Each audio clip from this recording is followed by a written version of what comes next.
it? A great time. What time is it? It's our time. What time is it? It's your time. What time is it? It's my time. What time is it? It's your time. What time is it? It's our time. What time is it? It's your time. For the fashion, the main attraction, the minute we step out the door. You dig? Up in the ride, we ready to slide on any nigga wanna go. You dig? Whatever the place, whatever the stage, we keep the people on more again. Forever so silent, surrounded with talent already, we running the show for real. It's the function, jumping. Yeah, we doing something, not standing around looking at each other doing nothing. It's about that time, cause I ain't wasting mine. Any millisecond on the clock, I'ma maximize. Maxed out seats, a hole in the wall and all. Regardless of the situation, the play is the ball. Knock the roof off the stadium. Performing so live, stars in the universe, having a good time. Element of surprise, or through electronic device. Got you feeling the vibe, now you moving from side to side. If they stuck and they high, don't worry, pay them no mind. Long as they ain't tripping, we ain't got reason to slide. That's a no-go, under the feel like a low-low. Losing regulation, got them hating on the low-low. You can hit the dough, bro. You ain't gotta go home, but you got to get the hell up out of here. Get up the show. What time is it? What time is it? What time is it? What time is it? It's show time. What time is it? It's my time. What time is it? It's your time. What time is it? It's our time. What time is it? It's show time. For the fashion, the main attraction, the minute we step out the door. You dig? I'm in the ride, we ready to slide on any nigga wanna go. You dig? Whatever the place, before it's the stage, we get the people want more again. Whatever the silence, surrounded with talent already, we running the show for real. I scare action, the crowd satisfaction. I'm posted like presidents in the election. Dedicate, educate, meditate, only the wise alive.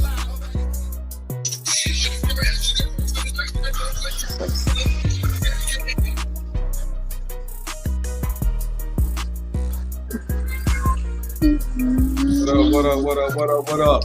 Welcome to the Lounge FW. Come on. Let's go.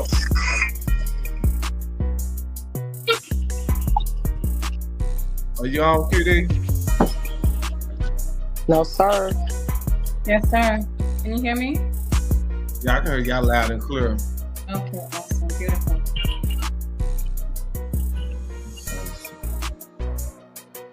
Just trying to let the brother, let me see what we got back here. Let me get everybody in. I'm waiting on the brother Tony.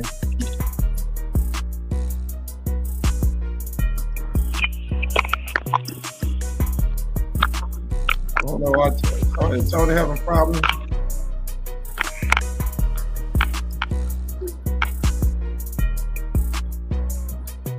All right. For those who are on right now, our topic tonight is. Let me make sure my call is on. Hey, let me get it. We here. We here. Good evening, ladies and gentlemen. How's it going? Everything is awesome. Beautiful. Yes, yes. Bell, you can hear me? You see, I can hear you loud and clear. Yeah, I had some technical difficulties on the other end, but we are ready. Oh.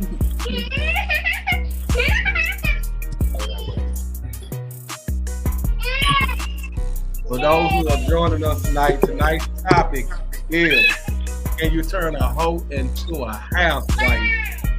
And how does a woman regain her virtue after her 3 or 4 phase? And tonight we have special guests. I'd like for our special guests to introduce themselves and get their names. We have 3 lovely women that are full of knowledge and wisdom that I have a pleasure to talk to and listen to every morning. You guys want to introduce yourself? Yes, sir.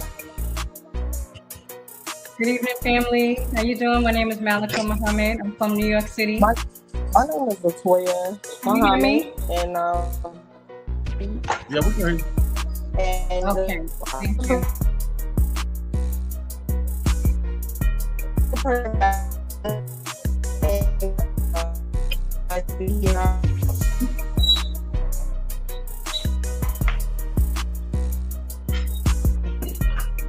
Sister Latoya, you breaking up a little bit on us.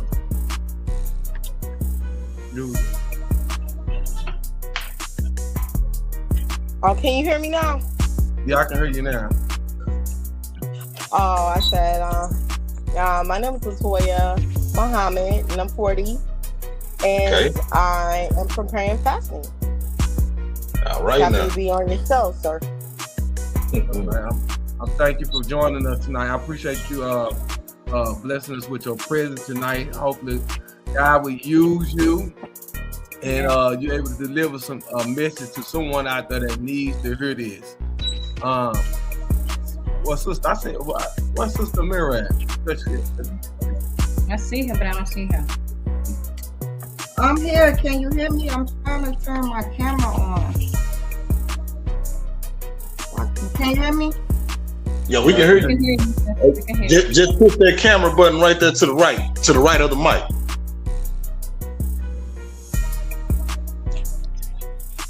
Yeah, it's 3 dots.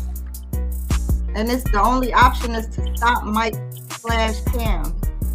Okay, yeah, push the /cam right there. Click on that.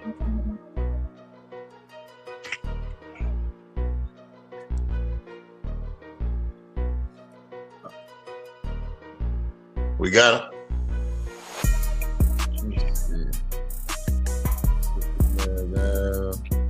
She went out. She went out. Yeah. They said device not connected. She actually didn't click herself out. She had to bring herself back on. I like for Brother Ronald Muhammad to introduce himself, and then Tony. Want everybody to introduce themselves, and we know each other in prayer fasting, but we got different people from the audience. Are you able to hear me, Brother Ronald?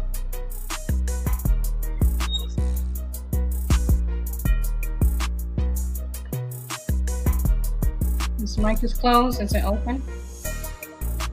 Is that Brother Ronald? Can you hear me?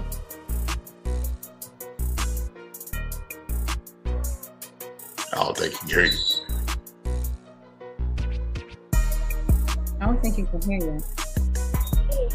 Okay. Yes, this is Ronald Muhammad. Viewing in. Can you hear me? Yes, Yeah, sir. we can hear you now, bro. I'm trying to get the system back on, but her device not connected. I got it back on. Okay, there she is. All right. Can you hear me? Yep, this is Ronald Muhammad tuning in. Can you hear me? Yes, sir. All right, y'all. So everybody's in here. Can you hear? You can't hear me? Yeah, we can hear you now, sis. Okay, I'm a mirror with TNF, and I'm in Chicago. Okay, then. All right, we got brother Muhammad here. We got Tony Muhammad here. Yes, sir. How's it going, brother? Okay. Let's start this thing out, man. The internet connection is going back. It's going in and out, but we in here. All right. Hey, for the ones that don't know, man, I am QD Period. I'm your boy Billy Bell. This is the Lounge DFW, and we got us a show tonight, man. Tonight we're gonna be talking about, can you turn a hoe into a housewife, and how does a woman regain her virtue after her 304 phase, man? What I want to ask the ladies on the panel, I want to ask the ladies and the gentlemen on the panel. Can y'all hear me? Yes, sir. We can hear you. Okay. Yeah, I want to ask the ladies and the Hey, gentlemen. QD, why don't you wait till that music stops? That way we can hear everybody clear, because we're talking over that music and it's breaking up. Okay, let me turn it. I'm gonna turn it off. Let me see. Let me turn it off. All right. Okay. All right. What about now? Y'all can hear us? That music still on. You still got that music playing. There you go. Okay, then somebody, it's somebody. Okay. Somebody got two devices on. So Okay. All right, we should be good now. I blocked out all the background music and everything, so we should be good. Okay. All right. All right. So, hey, the question that I want to ask the ladies and gentlemen tonight on the panel, man, we're going to first start off with how does a woman hold on, regain? QD. Yes. Somebody got two devices open because it's still squeaking in the background. Still squeaking? Hold on. Yeah, who got two devices open? Does anybody got two devices open? Hold on, let me check. Hold on. Let me just double check. Amir, check to make sure you don't have two devices open.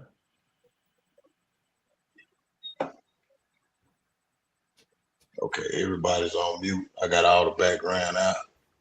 Okay, you sound. Yeah, you sound good now. Yeah, you Okay. sound good now. We together? All right. Yes. All right. So the first question I want to ask for tonight, just to break the ice, I want to know, does the black woman really want to be married today? Because I see a lot of women that's embracing the single life, and I just want to ask the black women on the panel, do y'all really want to be married these days? QD, not to cut you Yes off, but and I no. think we should Of take it course, from we the want to top. be married, but Brother we have Tony to- speaking. Go ahead, Brother Tony. Hold on a second, sisters. Yes, sir. QD, I think we should take it from the top because we missed all of that. We missed your original introduction with the topic. We missed the sisters' introduction. So nobody even knows who we have on the panel. Oh, okay. And so I think we should just, back it up just a moment, take it from the top. That way we get a thorough introduction of everybody. I could do it quickly if you want me to, but Yeah, Tom, I would like you. I don't mean to cut you out, brother.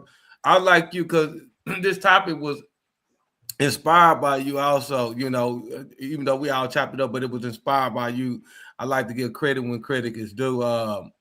Yeah. I would like you to, first of all, I'd like to ask you what inspired this topic and how did you come by this topic? Well, actually, I came by this topic for several reasons. You and I, we've had this discussion many a times, and I and QD, we've touched on it many times over here at the Lounge DFW. And again, thank you all for having me, and thank you Facebook, YouTube, Instagram, and TikTok, and all the rest of the platforms for tuning in. Of course, I'm your brother Tony Muhammad, but thank you again, brother Lavelle and QD, for having us over here to address this issue that's been saturated on social media today. But again, we had this topic, and one of the things that sparked it was one of the sisters over here actually triggered much of the subject matter that we discuss among ourselves today. And so that's one of our beautiful sisters, Sister Malika Muhammad out of New York. She does a lot of tutoring and life coach counseling out of the state of New York, and actually nationally throughout the United States of America. She deals with a lot of women issues and coaching them through that. And she also has another side of her. Maybe we'll get to see some of that tonight, which is a very spiritual side of her. But right now we're going to deal with grassroots and basic human nature, and why it is that the Black man and woman seem to be at odds, and why it is that the Black woman seems to be in a state of disrepair, as well as the Black man. So she had mentioned several things that have brought the topic to mind. And of course, we have our other two beautiful sisters here, Sister Amira Bay, who's has a lot of experience dealing with sisters and troubled youth. She's also from prayer and fasting. All of these women are for prayer and fasting, the foundation to success, and we'll get to that later. But her, as well as Sister Latoya, they work as administrative staffs on prayer and fasting, and they deal with a lot of these topics. In fact, they've been blessed to travel with our chief and founder of that particular foundation over to Ghana, Africa, and see the community of sisters over there, and the distinction that was made between those sisters, their love, their unity, and their togetherness, and the sisterhood of Black women over here. So we also have these wonderful sisters, and her husband, Sister Latoya Muhammad, her husband is gracing our presence here, and I think he's just here to support his wife, Brother Ronald Muhammad. But yes, sir, that's the reason. So, to your original point, QD, that the question has been out there. Can you turn a hoe into a housewife, as you mentioned earlier? And those are relative questions. Do Black women really want to get married? So having said that, I just want to thank them again for taking the time to come here, because I know personally the tremendous efforts that they have been making and the strides that they have been making to rebuild the sisterhood of Black women in America, and I thank Allah for the work. I thank God for the work that they do. They're people that we all admire. They're people that we that we really value their words. And so, if you I know y'all don't seldom see me stumble, but the reason why I'm stumbling is because I know the work that these women have put in, and I don't take it lightly. And as we are taught about this woman, when this woman trains and starts to come into the knowledge of herself, you're not going to encounter anybody like the Black woman in America. Everybody knows she's a trendsetter. She has the different flavor. So we are taught that when this woman comes into the knowledge of who she is and what she has to offer, then we are blessed by God to come into her presence. So that's the kind of spirit in which I wanted to introduce these sisters to, because they bring a lot of value. They bring a lot of richness and wealth of experience to the table. So having said that, I'll go ahead and hand it back over to you, Brother QD, and let you proceed with the questions that you had set forth. Thank you again, brother. Yes, sir. Thank you. Every time, man, Brother Tony Muhammad always gives it all the way straight. But like I said, ladies and gentlemen, we wanted to start off with the questions that we had for tonight, man. We want to start off with, does the Black woman really want to be married today? And we can start out from the clockwise, whoever wants to start, then we'll go from there. Amira, Latoya. Okay, I don't know the order, but okay.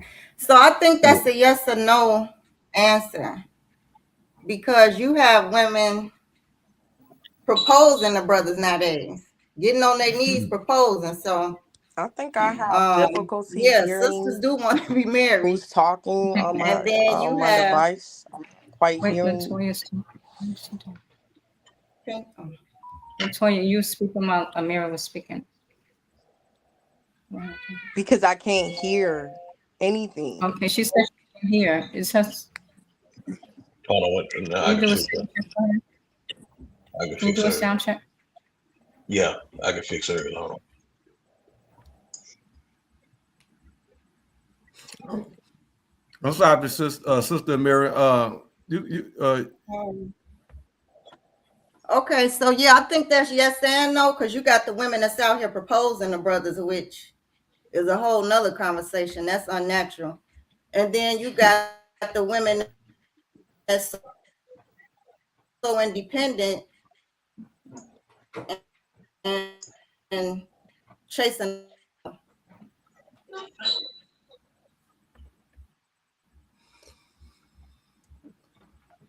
Sister Amira, we can't hear you. Are you might need to get closer to your device.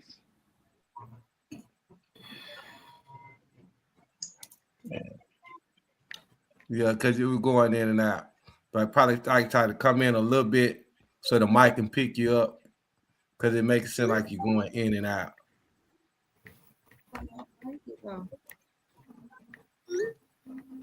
And while she's getting that done, Sister Latoya, can you hear better?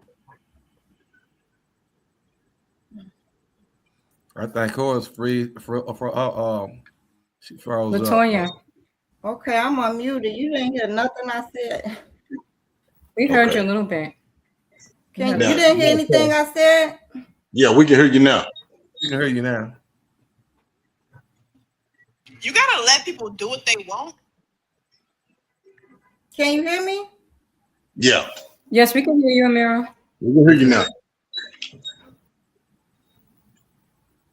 We can hear you, sis. Okay. Yeah, you can Can continue, you Mom. hear me now? Yeah, we can hear you now. You can go now. We can hear you clear. Now I can. So you didn't hear anything I said? I heard everything you said. I don't know about everybody else. I didn't hear anything. I only heard Sister Mira talking. okay. She was going in there. Yeah, I could hear you, Sister Mira, when you was talking. We were trying to let Sister Latoya. Okay, yeah, that was it. We heard. We heard you. Yes, ma'am. Hold on 1 second, Pamela. Sister Latoya, can you hear now? Can you hear? Yeah, I had to go out and then log back in, but I didn't hear anything. It was just like blank. Everybody was talking, and I didn't know I was talking over people because They had a lag into it.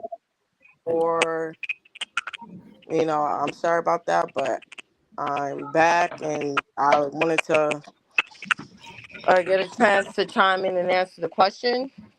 Okay. All right. Soon as are you done? Sister Mira. Yeah, Sister Mira said she made us. Yeah, I was done. If you all was able to hear me, somebody said. We heard you. Your answer was beautiful. Okay. All right.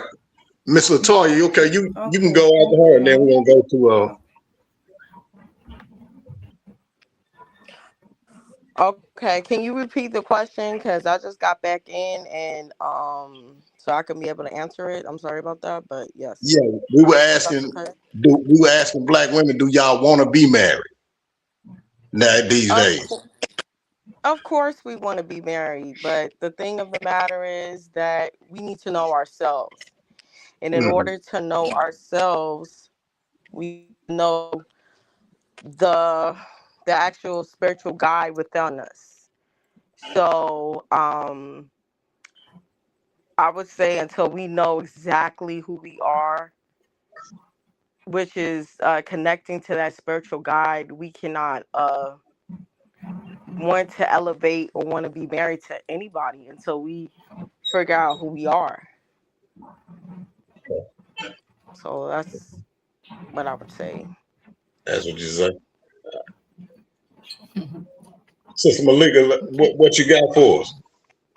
Sister Malika. Yes, sir. I'm sorry I would say it's a yes. It's okay. I would say it's a yes and no answer because when the question is, do they really want to be married? Do we really want to be married? And really means that behind the no, the real answer is yes. But you have a generation of women that are being raised by social media. They're being raised by Instagram and TikTok and all of the social media platforms are their parents. That's your big sister. That's your big brother. And on all the social media platforms, especially in the shade room, you have a lot of promotion of single women, chasing the bag. You got Cardi B, who's everybody's big sister, and she's addressing women in a certain way. Although she was a wife, she still addresses the population a certain type of way. You still have different artists that are celebrities, leaders in the community that have a bright light, and they promote a message that says you don't need a man, so they're misguided. And you can look at the population of single women, baby mamas, baby daddies, and that's what they are falling into, that category. But all of this is by design. We are living in a dual reality of the Willie Lynch. And so when we look at our sisters that say, I don't need no man, really, they really want a man. They really want to be married. They really do. But they have to let people know they don't. And that's not the real answer. Deep down inside, they want to be a wife. They just don't know how to be a wife. They don't even know if it's possible because you got the Black man today that's being taught to hate Black women, and so there's a unification and a war between the male and the female. And so they're raising up thinking, Oh, they don't like us, to hell with them. I'd rather be with a bear, you know? And the conversation is, I don't need that nigga. And he don't need her either. And so if this mindset is promoted every day, then you're developing a mindset in a generation after generation. We don't need one another. But really deep down inside, yes, we do. Yes, we do. We want that. Right. It's in our nature. So yes, the answer is yes. Sister Malachi, how do the black man and black woman repair that distrust that they have between one another? Because you said that basically, like, the black man has a hatred toward the black woman, and the black woman feels like she's not even loved. But basically, I'm just paraphrasing, kind of not even feel worthy of the black man or loved by the black. What would if we had 1 million people, if Sister Malachi had a microphone and she had a million black men on one side and 1 million black women on the other side, and they was all single, what would be the first thing that you say that group need to prepare that distrust that they have among each other? I would always start with the knowledge of who you are, you know, because that's what we lack. We lack that knowledge. We lack the real truth about who we are originally. We are basing ourselves off of what social media says we are, a BBL. You know, we are a big booty. You know, he's muscle. We're everything but a god, everything but an empress or a queen. And so you have to give people knowledge of who they are originally before we became slaves. You understand? And a lot of times when our people, myself included, before I became Muslim, I was in the streets lost like everybody else, you know, and I didn't have knowledge. And I had an idea. But for the men that are distrusting women, that's all by design. This is all a stage that we have fallen into because you have social media, which is presenting images. You have music that's presenting sound. All of these aspects are feeding our senses. They're feeding our awareness. And so if you have all of us that are tuned in to the phones every day, all day long, Steve Jobs has us all in the Apple iPhone. And so we're watching Instagram, we're watching TikTok and all the videos that are promoting disunity, promoting women with women, men with men. And this is all you see. You see babies being raised in women households and boys being raised with men. And so there's a confusion as to, well, what the hell does a household look like? You know? And so deep down inside, we already know that we are out of order, but we don't know how to get back in line. And so you have all types of tricks with the catfishing that piss men off when women pretend to be someone that they're not. And then that makes them angry, you know, and now you're promoting anger amongst men. And then you promote women are being, they're being taught that they are hoes, you know? And so there's this constant generation of people that are looking at each other through the wrong lenses. And so the representation and the relationship becomes muddy, you know? And so then they're like, I don't want no nigga. I don't want no man. I'm good, you know? And so this is on both sides. That's the language on both sides. I would just simply stop who we are as original people to clear that view. Sister Malachi, do you think that, like, what do you think that came from to where the sister would embrace that whole, like, thought process? Like, where did that come from the embracing of that? Because as we go back, I can see some parents, some of the mothers promoting that to their daughters as well. You know, with this generation, like, girl, you better get you a man with some money. He better have this. He better take care of you. You know what I'm saying? And that's making their mind think like, well, shit, I'm gonna get ready. I'm gonna get myself together so I can find a man that can take care of me. You know, and if he's not paying for my time, I ain't trying to hear it. Right, it becomes transactional. Right. Exactly. Well, you know, when I was coming up, you had prostitutes. That was the thing. Off the streets in New York City. and they walked in certain locations, and you knew when you saw them in that location downtown what she was out there doing. And she made it very distinct. You knew not to cross that line, because if you was in that area, you was a prostitute. And nowadays, you don't know who's who, because you got Right. low-key prostitutes, and again, all of this, what we're looking at is an illusion. We're looking at the product of a scientist, a man, a slave master that wanted to break a people and turn them into something other than who they originally were. So we're looking at a stage of men and women that are out of character, but they're in character for this time. So when you see women that are dressing with what they used to call pum pum shorts or thotties, they're walking around with their buttocks out on purpose because they want their cheeks to show. They want to allure and attract men so that they can get that money. And the best body wins. You don't have to have knowledge yourself. You need to have the best body, even if it's fake. So everything is plastic today. Plastic breasts, plastic booty. The men are even getting plastic.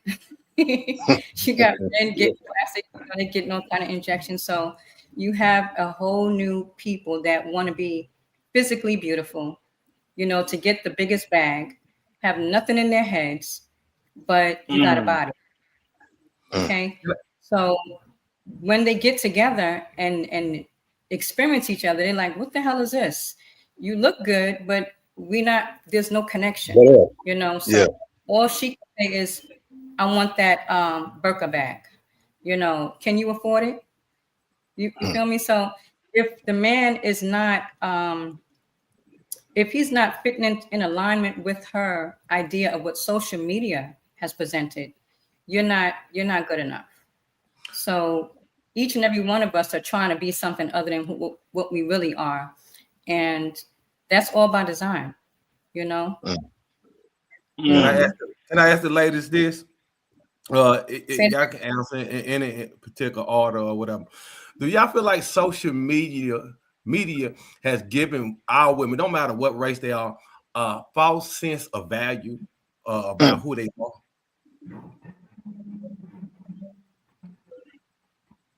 I'm not gonna speak again. Amira or Latoya, one of y'all can. Yeah. Let's start with Amira, and then we're gonna go to Latoya. Amira, you're on mute right now.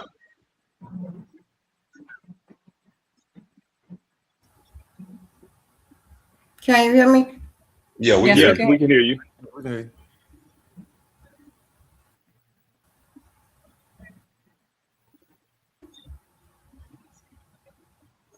They'll ask the question again. Do you feel like that? Because he was talking about social media. Excuse me, y'all. Do you feel like social media? Okay, what was your question again? You said I have social. Yes. Do you feel like social media? I feel like, well, I'm not gonna say what I feel like. Do you feel like social media has given women a false sense of value? Because we see so many women today with social media. Social media, they live for likes and clicks. If a woman has 1,000 likes and 500,000 views, they seem to. It seems like social media over the last 12 to 13 years have created a new ideology in women. Just by clicking onto an app, you're able to get the attention of thousands upon thousands of men at the instant, in a second. See, we used to have to go out to the club and get seen. A man had to have the courage to walk up to you and talk to you and get shot down. Now he can be at the click of his phone and just like a picture or hit your inbox. Because women get so many men pouring into their inboxes or liking their pictures or in the comments. Do you feel like this has created that false sense of entitlement, that false sense of value that they feel that they have? That's why we see so many women, off the top of dude talk to, can you afford me? You to take me out, you got to do my heart. Like, I don't even know your favorite color yet, So do you feel like this social media has created this false sense of value in women that that really takes away that, as Tony Muhammad said, has created this transactional thing. Like you hoeing, or you really trying to say? Do you want to get to know me, or you just trying to, trying to sell me something? But I just want your opinion on that. Yes, sir. Of course, all the way. That's what it's all about. Like nothing is real. Everything is fake. Like that's their reality. You got OnlyFans, Backpage. So yeah, they holding Backpage. That's where everything is at. IG. It's all fake though, but yeah, it's definitely, you said, the past decade too. Yeah, it's all bad. Everything is social media now. Like you said, people getting catfish. And that's where they getting their validation from, and they gassing them. So yes, Yeah, of course, most definitely.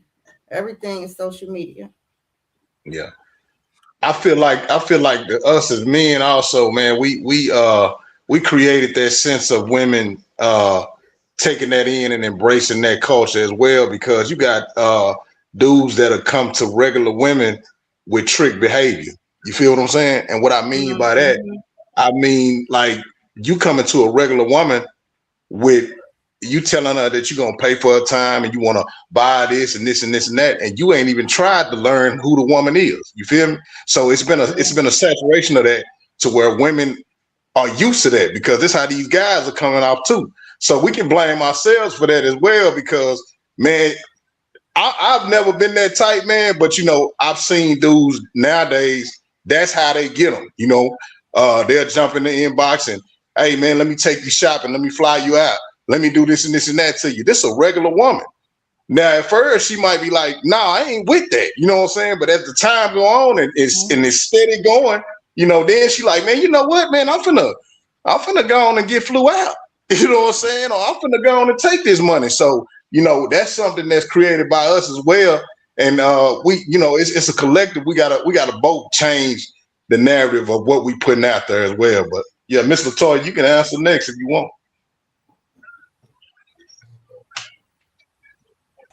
Oh, I was muted. I don't know, but I also feel Sister kind of Latoya, like we can't hear you. I, I don't. That's what I'm saying. You hear me now? Yeah, I we can can hear hear you. you. Mm-hmm. Okay, so I had Can y'all hear? well, I can't hear anything. I can I can hear. hear. Yeah, It might yeah, we can hear. yes, Brother We can Tony. hear, Tony.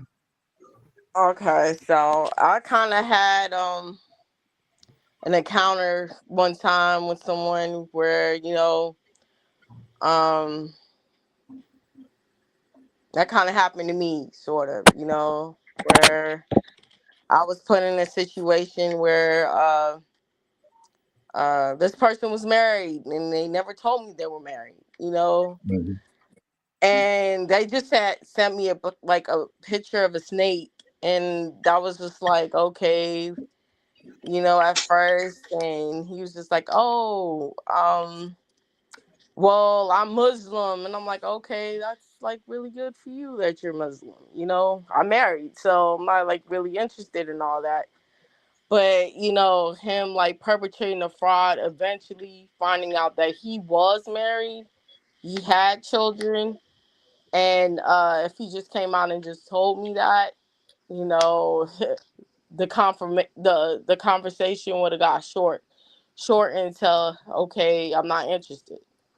So Mm. I do and it was to a point where my life was put like in jeopardy because I didn't know this person, Mm. and I just felt like I shouldn't have put myself in that situation, not being so desperate.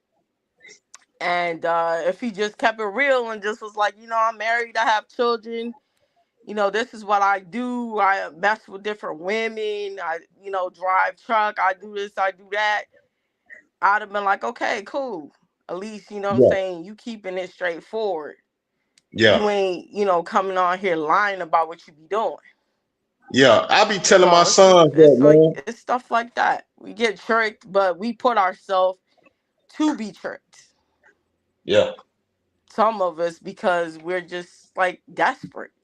or we don't have attention. So it's like it's deep, but it's a lesson learned, and yeah. So Yeah, that's all I wanted to say. yeah. I be telling my youngsters that all the time. Like, man, if you keep it real with a woman, man, you never know how far you can go with it. You may can have your cake and eat it too. You know what I'm saying? But I mean, it's it gives a person the option to know how to cut on and cut off their feelings. You know, well, you know where you stand at. If a person come to you for real from the beginning, you'll be like, okay, I know not to step across that line because he did tell me this, this, and that. Now, sometimes women and men, they get in their feelings because you got to understand, man, you having a physical relationship with this person, and feelings, you can catch feelings, but a lot of women, they say, man, as long as if you telling me the truth from the beginning, hey, I gotta respect that because I know my place. But some women, they probably want to get in that number one seat. You just got to know what you're dealing with. Uh, I that's mean, just what I got. so we're talking about trust. I kind of want to segue into this question right here.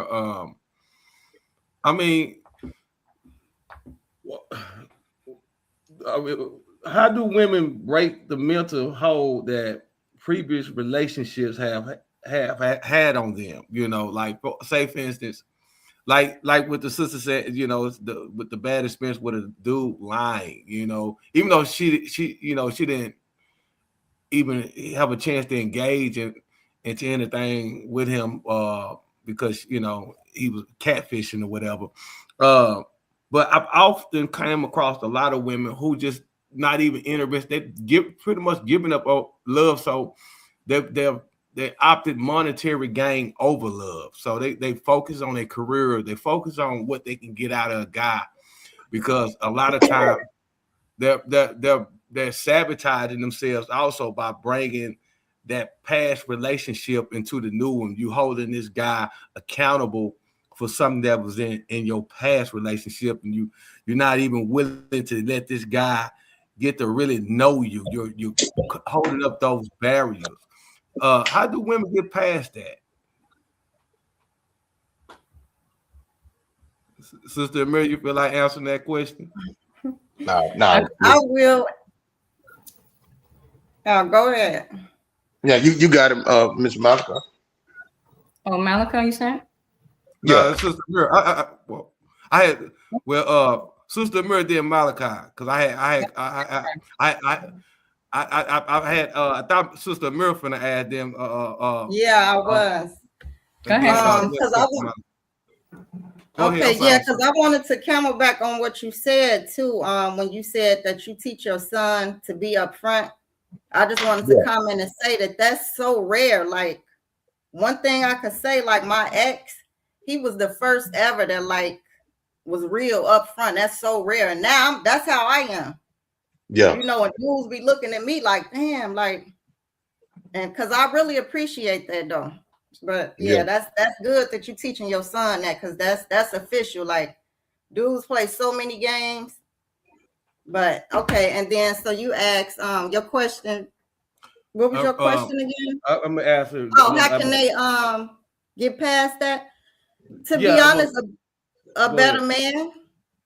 All right, I think but a man can fix that. I'm gonna ask you, Sister Okay. have you ever just found yourself bringing or just holding that man accountable, the new guy into your life, of your past relationship? You just instantly like give him those charges that your ex had. Like, you instantly start seeing things in your mind of your ex without even really giving this guy a chance. In your mind. In your mind.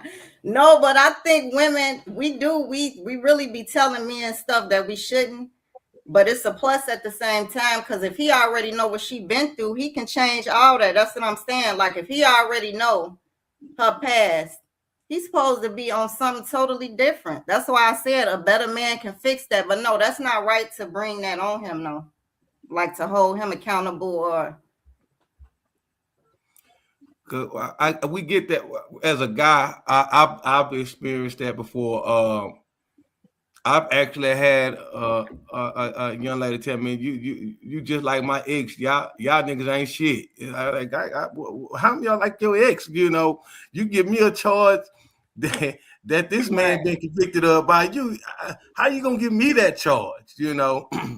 Do you feel like a lot of sisters? I know I've seen this. Me and QD know a young lady, you know, that she kind of sabotages a lot of her relationships because she has a habit of doing that. Do you think that a lot of women sabotage their relationships by holding on to their past? They do. Yeah, that's the thing. Yeah, that's what I said. That is a thing, and it's not right. They do. We do. Sister Malachi, you want to give us an insight on that?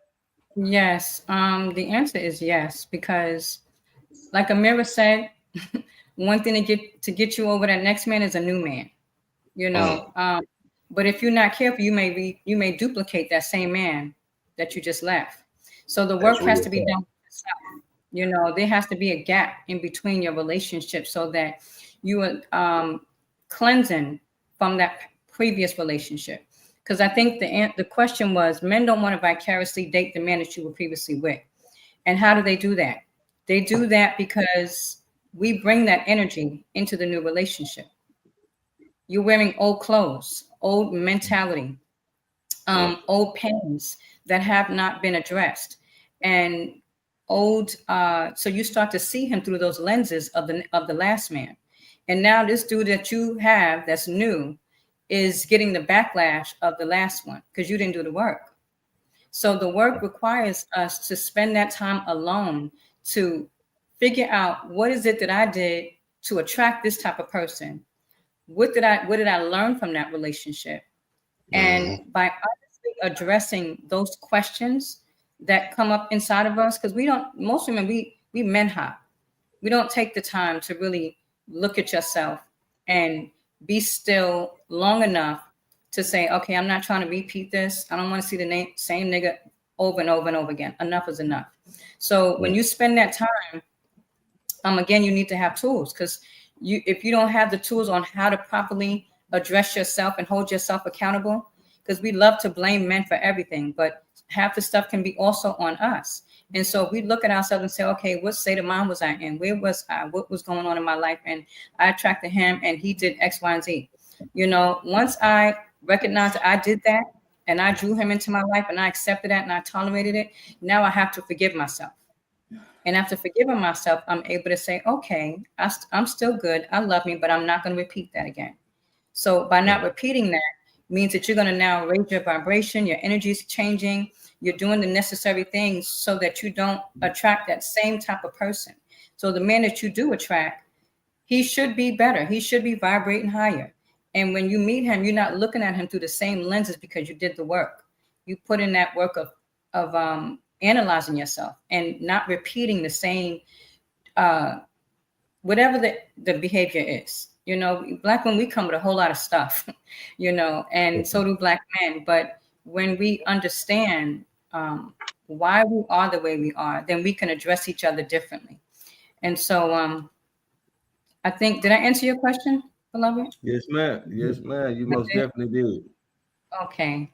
Praise be to God. I want to double back to what the sister said earlier. When she spoke, she said, us as women, we tell our men some of the things that they shouldn't know. What are some of the things that we shouldn't know? No, I didn't say that you shouldn't know, but like how you saying, like the baggage from another dude or your experience from the past dude, you know? Yeah. See, TMI, too much information, but that's why I said it could be a plus, because if he know her history, he can lead, and that could be a whole different situation. All he got to do is be better, you know? That's why I was saying it go both ways. Right. Yeah, because we had a show about this a while ago, and we were talking about your spouse's past, and I wanted to talk to the fellas about that as well, man. Is it something? Well, I'm gonna ask the ladies first. Do you expose yourself to your new relationship? Do you tell them everything that went on in your past, or is it some things that you say, I'm gonna hold that to the grave? I'm not gonna tell my guy this. I'm just gonna keep that in the past. Something Yeah. that's real serious. You're gonna keep it in the past. You're not gonna even bring that up. Do you still hold Well, that? Uh-huh.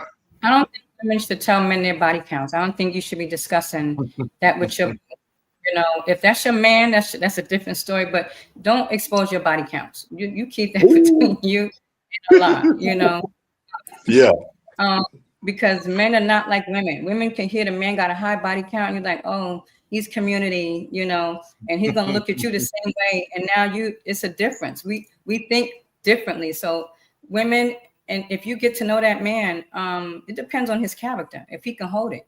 If he can't hold Yeah. it, you don't give him all of your jewels like that. Because if you find that he's immature and you start spilling all your guts and telling him all your different things, he can flip it and use it against you. So it Mm. all depends on the quality of that man, his character. If he's mature and he's grounded and he really cares about you, and you can see through conversation that he really wants to elevate you and take you to the next level, you need to share things with him. Shouldn't keep so many secrets. Now he's finding out stuff from other people.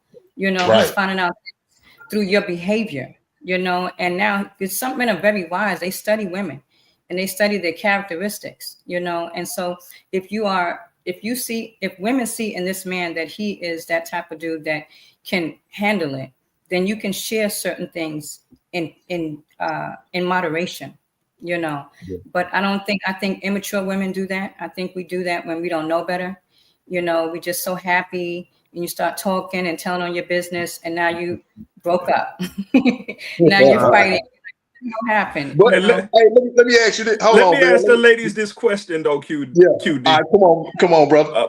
Before you get into that, because we're still on this same topic, and I Uh, wanted to ask Sister Latoya specifically because I've spoken to her husband several times, yeah. and you know, I know we're talking about body count, and I know that people talk about, oh, she's from the streets or he's community property, and I know we say we shouldn't discuss those things, but I also want to get a take on that. How do you translate that previous experience that you've had into loving yourself and utilizing that experience, not to judge, as Lavelle said, make the man that you're with now live through the past relationships of all of those bad experience, but how do you love that experience and make it flavor and season into your relationship and the marriage that you have, or the relationship that you have right now?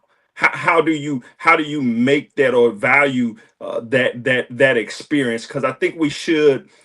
Because even if you look in among white people, porn stars get married after they done with the game, and you Right. don't Yeah. see the white boy Mm, giving her any less value Right. or mm, downgrading her, downplaying her. So we tend to say we're gonna throw people away who've had previous relationships or been in the streets, but it has to have some kind of value. It has to bring mm. some kind of flavor and spirit into that. So I just wanted to get the sister's take on that, because like I said, I spoke to her husband and I know how he feels about her, and I've seen her careful handling of him, and just that they're back and forth. So I wanted to get her take on that. Beautiful. Thank you so much for that question, Brother Tony.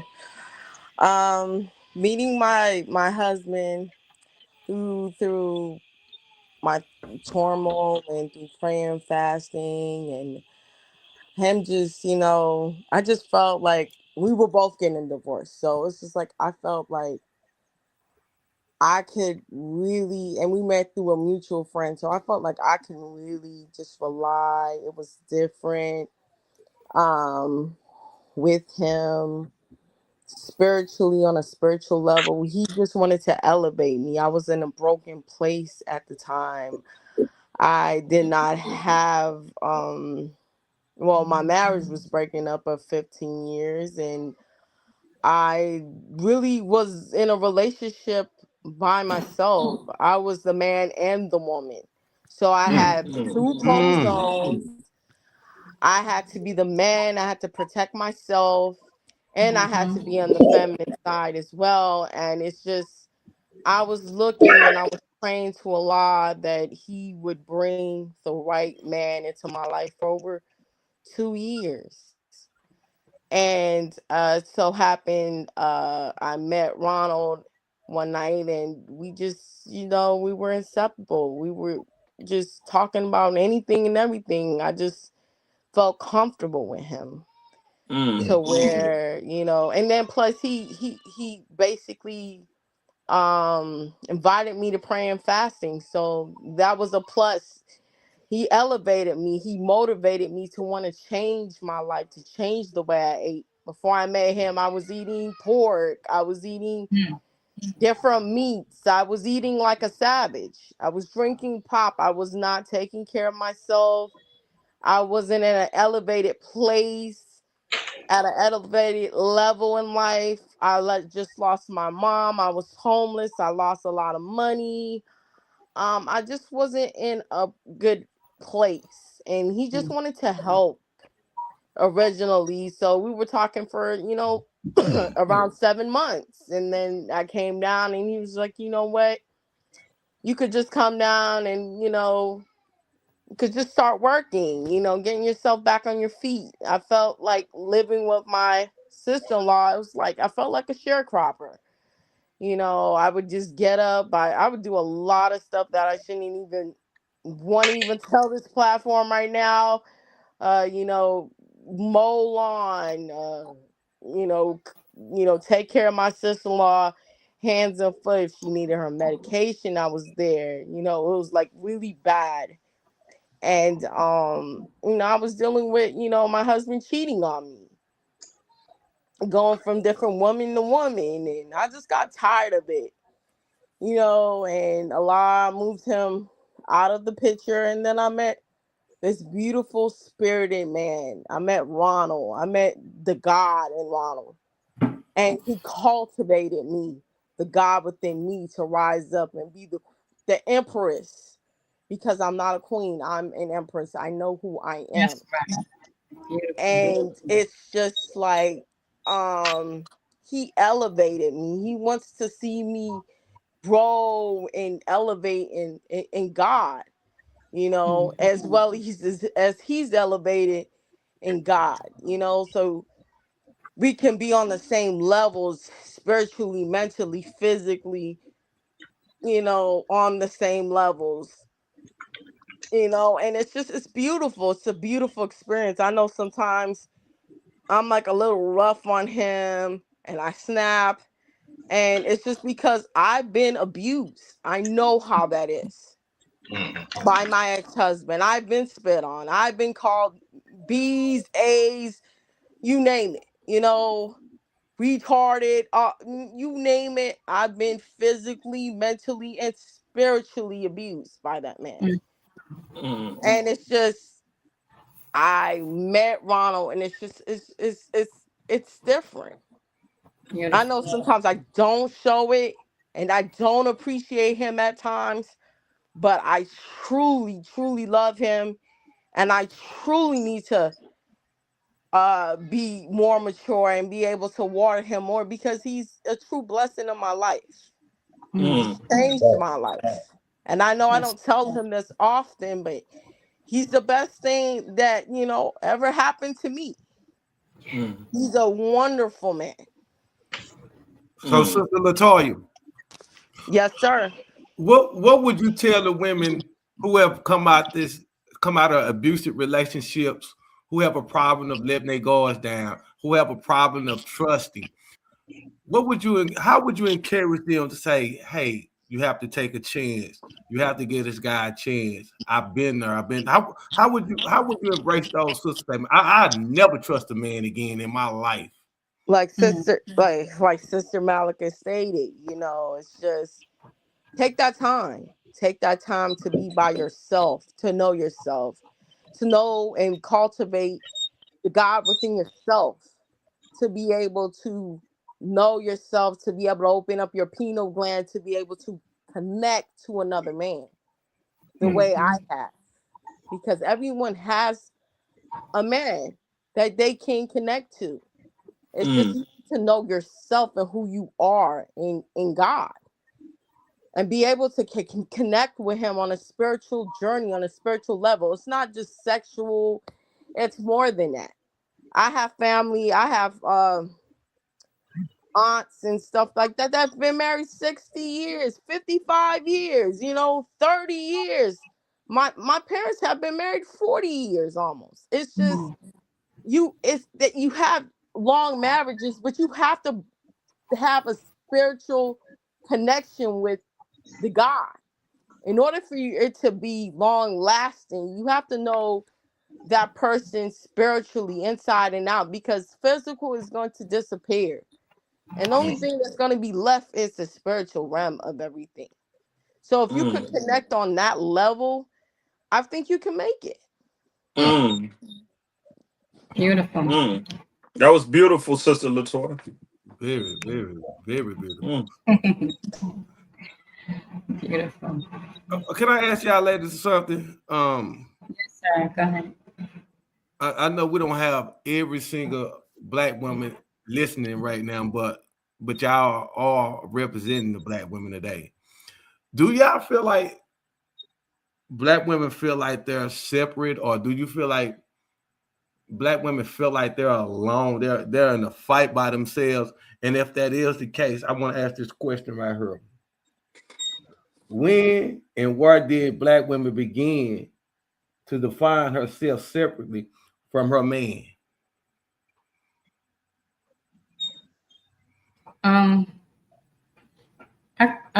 Can I answer that question? Yes, you can. Okay. I can look and say that you have a lot of women that have had to go through the system. And the only way to qualify for those benefits, whether it's SNAP, EBT, whatever you call them in your city, you have to be single. You have to have an absent father of your children. And that's one aspect. Again, this goes back to all of this is by design. So a lot of us have had to be single in order to qualify for certain things. Or if you are educated and you're taught that your degrees and you're trying to get to certain levels, you can do it by yourself. I was raised in a single household, but in a family of married people. Everyone in my family is married. We don't have baby mothers in my family. But I was raised in a single woman's household. My mother was a businesswoman. She got money without a man, and a lot of money. And she said a man right now would be a distraction. And so she made herself wealthy, but without a man. And she raised us to see things that way. But for me and myself, I understood that I wanted a man. I don't want to be single. I want to be a wife, And so everything I was thinking about was, how can I become that? Because I saw certain things.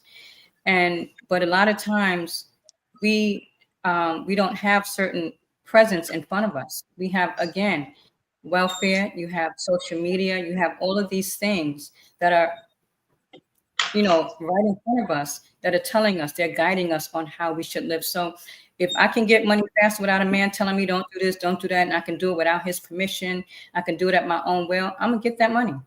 We're thinking singularly. We're not thinking as a unit, but that is the way, and you accumulate children, and the more children you have, the more money you get if you're on welfare. So that's an income for some people, and then you start to live a life like you think that you're a man, because you can have relationships without any commitments, because I'm getting money. These babies are my income. So it's different ways to look at it. And it creates a gap and a divide between male and female, because you're a problem. If you come in my house and I'm not supposed to have a man in my house, now you can interfere with my bag, so you have women that don't want a man for those reasons. It's so many different layers to this conversation. But that's one aspect. All right, just to tag on to that. Mm-hmm. Why is it only in our community that black women are taught to have either or? What do you mean by that, Lavelle? Why are black women taught to put either you're going to either have a career or you got to raise a family? Why aren't our black women groomed to have both?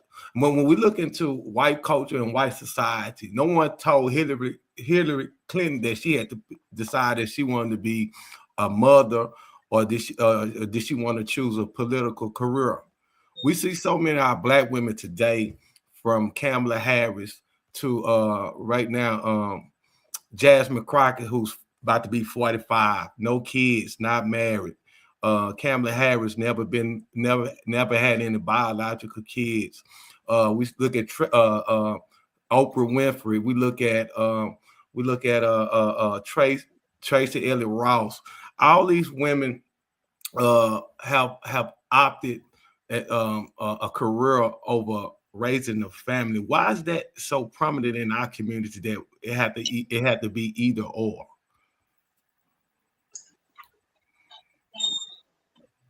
Anybody else?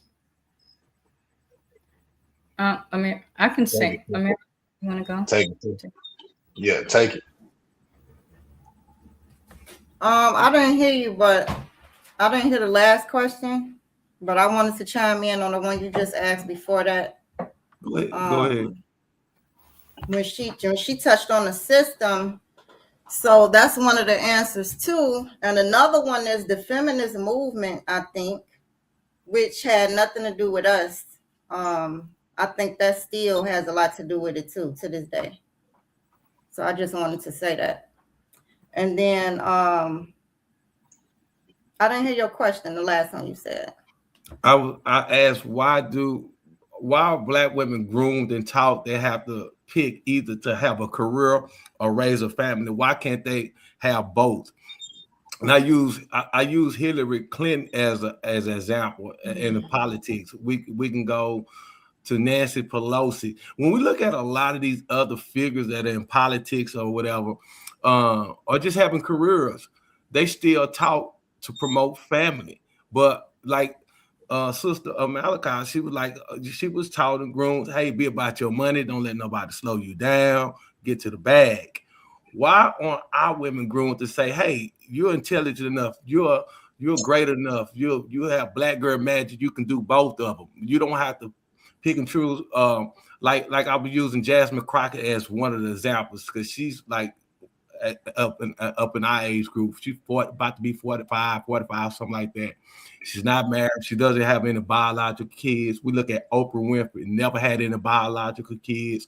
We look at Tracy Elliott Ross. We look at matter of fact, Vivica Fox, 60 years old, talking about she ready to settle down now. Never had kids, you know. Why are our women taught and groomed to be like this? They're trading their marriage card for the bag. Yeah, I think it's just a generational error that's been passed down because I found out like they're literally taught how to be a wife as children. Other nationalities, they're taught that. And I haven't seen that since my grandparents or great grandparents.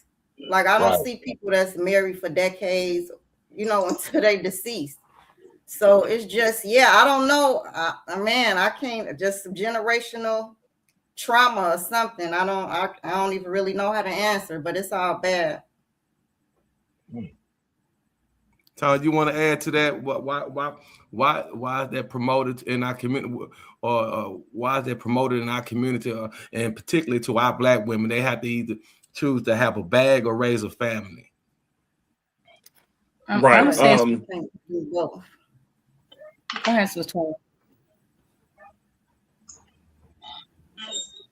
Latoya, you want to go ahead? I'm sorry. I just got back in, and I'm sorry about that, but I wanted to share that, like I said previously, it's not about having the bag. It's about obtaining spirituality and having someone that you can actually grow with.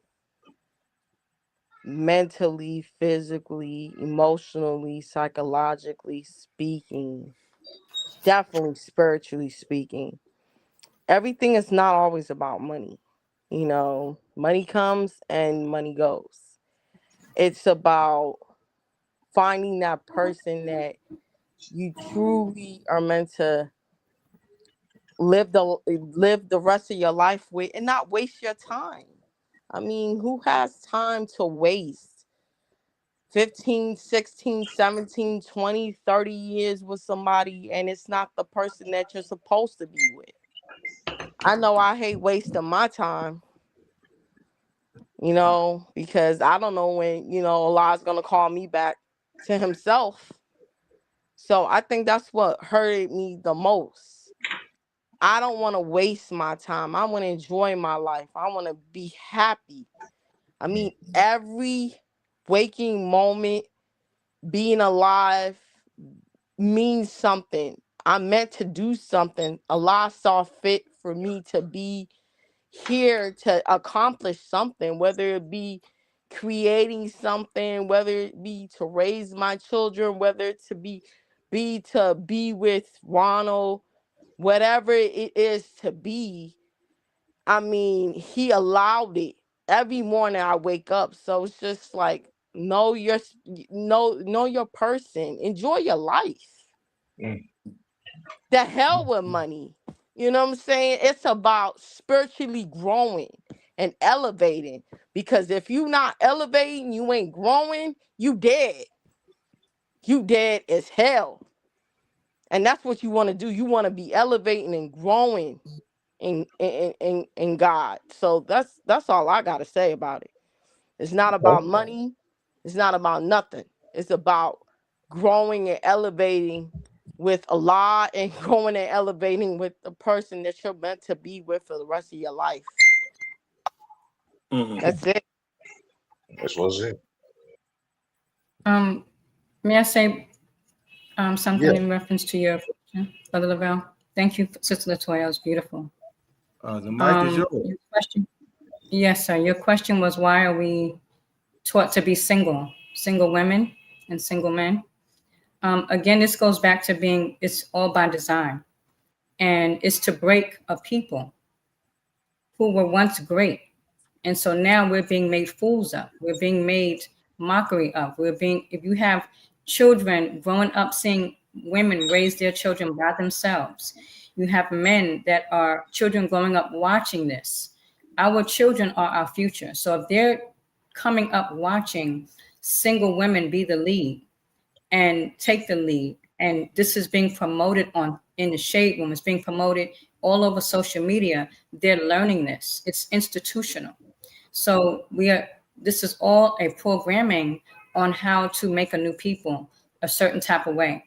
If you get the household divided and the woman's here and the man's here, that's a conquer and divide. Now you can tell this woman anything because her man is not there to support her.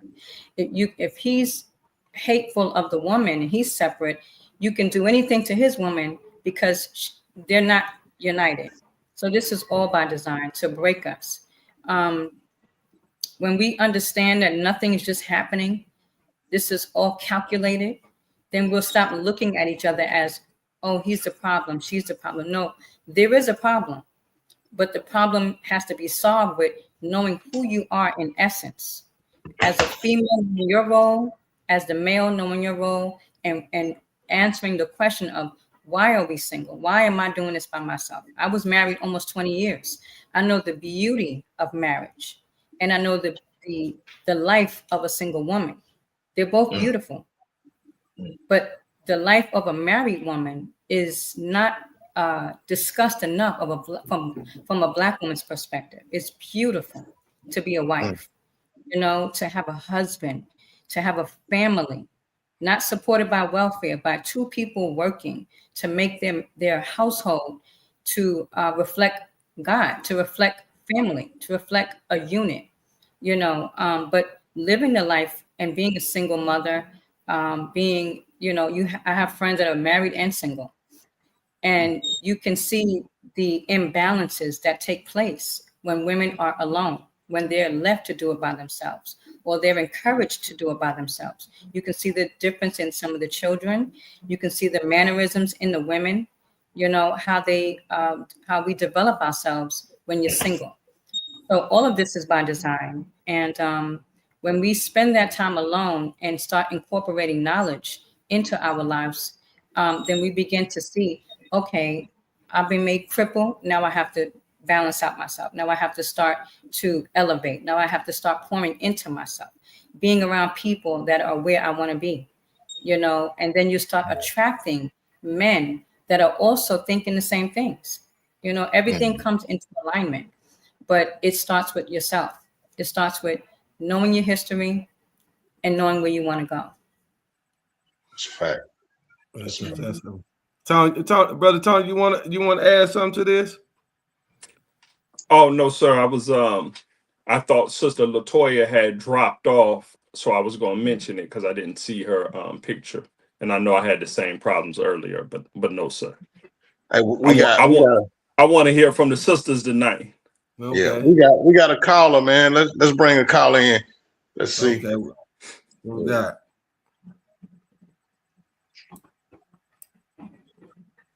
What up? Yes. Let me see. What's going on, my brother? Can you hear me? Yeah, I can hear you. Yes. What's going on, y'all? I bet I chimed in a little late. I'm at work teaching and all that good stuff. Okay. Yeah. So what's the topic? I heard a brief of it, but I was too busy trying to log in. What did I miss? I can't really hear him. Okay. Well, Let me see. The overall topic was, excuse me, y'all. Can you turn a hoe into a housewife, and can a woman regain her virtue after her 304 phase or whatever? But we was particularly talking about on this. We were asking the question, you know, basically, while the black women taught to either choose a career or raise a family. But the sister had hit on something very, very key in that response. She said that, basically, I'm paraphrasing with this, they just don't see the value in marriage. We don't see that imagery. We don't understand. We've lost the value. A lot of our, not just the women, but the men also have lost that value of and the benefits. We don't see the benefits and the value of marriage. Do you think that, since you're coming on, I want to ask you this new question, since you're new. Yeah. Do you think black people have lost the value or seeing the value in what marriage really brings and the stability that it brings to the black community? It depends on the community they're in. Some people have never seen a successful marriage. They don't know what it looked like. I've seen it from, like I said, you know, our grandmothers, grandfathers, stuff like that. But we also don't have any TV shows reflecting that anymore. We don't have Cosby shows anymore. We don't have the Martins is showing the Black Power couples. All we got is drama. That represent us, at least. You know what I'm saying? Ever since, you know, the Love and Hip Hops, all these wild TV shows, everybody cheating on everybody. It's like we see it, and we hear it in the music too. The music is really reflecting it. So I don't know. I mean, I don't know. I don't even listen to the radio no more because it ain't nothing on there. It's like everybody talking about the same thing. You know what I mean? And it's the stripper rap era. You know, and that's starting to die off. But it's all about, I don't need a man, get money. You know, fucking niggas, blah blah blah. It's the same thing. Everybody's rapping about the same. They're talking about the same thing. So it's a rarity. But when it comes to the marriage, man, the marriage part is beautiful. You know what I'm saying? It's scary for the fellas now, but it's beautiful. I love seeing black couples, man, like doing their thing, man, and staying and holding it down and just being something that they probably have never seen before. So hey, Gia, let me ask you this. Out of what you're seeing with the women nowadays, man, especially in the black community, do you feel like when it's time for you to get married, do you have a buffet of options? As far as what, a man or the couple? Do you see yourself picking any of the women that you're seeing nowadays in the majority as a wife? Okay. from what's displayed publicly? I mean, man, they all taken. To be honest with you, and at least if the guys in their circle smart, they taking. And those are chicks that's not everybody ain't trying to be lit on social media. Some people don't act their age. It's the loud ones. Like me, I'm gonna scope you like a job. I'm gonna look at you. I'm gonna look at you like you trying to get a government job. They're gonna look at everything that you do, everything you post. If you about drama, ratchetness, anything I don't like, you have the option. Like I can't have a conversation with certain people like that because if you look at mine, it's gonna be a totally different world. I'm not posting negativity all the time. No vulgarity type of stuff like that. I mean, at the same time, you're trying to sell yourself to this person. You want to be the best version of yourself to this person. Why would you post anything negative to degrade your image? Because it's all about first impression for me. So, man, I do see a few options, man, but like I ain't gonna lie, I want somebody that ain't on social media. To be honest with you, I don't want no, I don't want that, which is impossible to get that. But if you're gonna be on there, I mean, I need to see a positive image, man. I need to see some upholding stuff. I need to see some Bible verses. I need to see something, something like that, man. I agree. I 100% agree with you. With those positive imageries have been taken away, and the kind of piggyback off what you was talking about with interracial. I Yep. want to use this because we want to make it about the sisters tonight. Mhm. Does interracial marriage and imagery impact the Black woman's identity? Does it impact her? You say her idea or identity? I didn't hear All that right, last. all right. Does interracial marriage and Mhm. imagery impact the Black woman's identity? Um, no, I don't think it messes with their identity. I think that they're starting to see now that if they're not paying attention, when they like say for instance, look, y'all talking about the going to college, I'm not going, but getting your money out the I forgot the sister name right here that was talking about her mama don't let a man be a distraction and stuff like that. Like take this as that situation when all Black women go to school, go to college, they get their degrees, they get their money, but when another race saying who they go to college, they look at their husband and they get them and they get the degree at the same time. So if you got these, women looking for a doctor, they go into the nursing or doctor field in the medical field to look for a doctor. They find their husband and still get the degree at the same time, rather than most of the time I hear us or the Black women say, I'm gonna get this degree, I don't need nobody, and they flash it, they post it like there's a flex that, hey, I don't need no man. I got my own money, I got this. And then later on posting something like, where are the real men at? Or something like, or something along those lines. It's the same thing. It's almost like a script. It really is. You know what I mean? And I mean, it's all good, but people get lonely. I know y'all got your options and stuff like that. But at the same time, ain't nobody you can claim. I Man, want Ain't to you find. nobody guys got something to say yours. about that?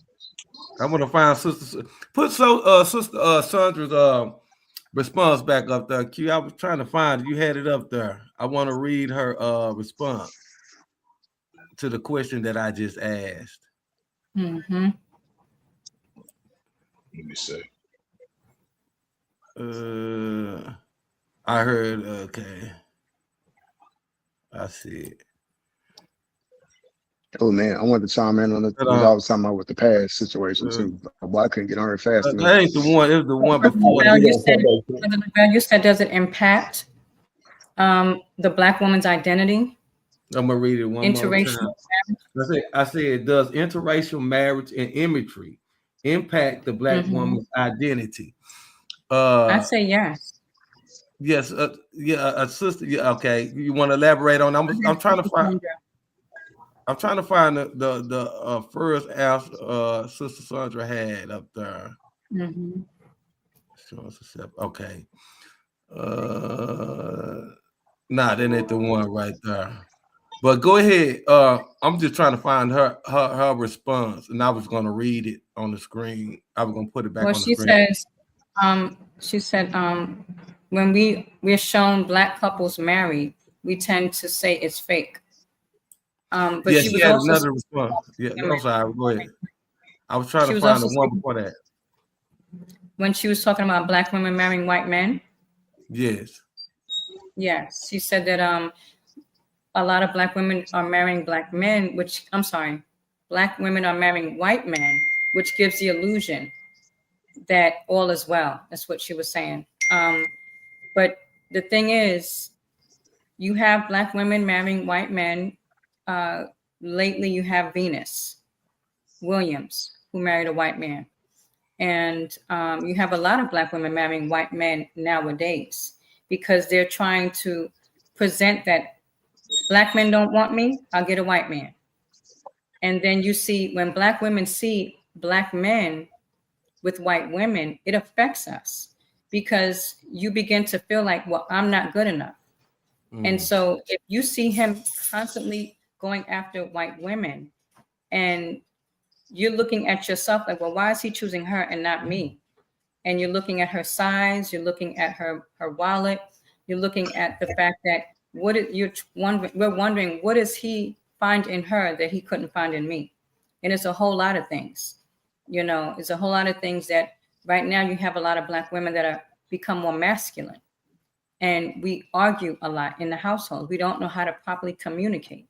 And so if the black man finds that he can get peace with an Asian woman or peace with a Latino woman or peace with a white woman, then he's going to go and look into another household. He's going to marry someone else if he's taught that she's the standard of beauty. If the black woman doesn't know who she is and how to conduct herself in a relationship, it becomes a turnoff. And now someone else becomes more attractive. And all of these things are, again, designed to break us as a unit. And so we have to understand these are systematic things that are put before us. They're really illusions, but they appear to be real. And so we're looking at couples that appear to be happy and healthy, and they may have some levels of happiness and healthiness, but it creates low self-esteem in the black woman. And it can also create low self-esteem in her children because now she thinks that black men don't like black women, and her sons hear it all day long at home. The daughters hear it at home as well. And then they grow up having a skewed vision of one another.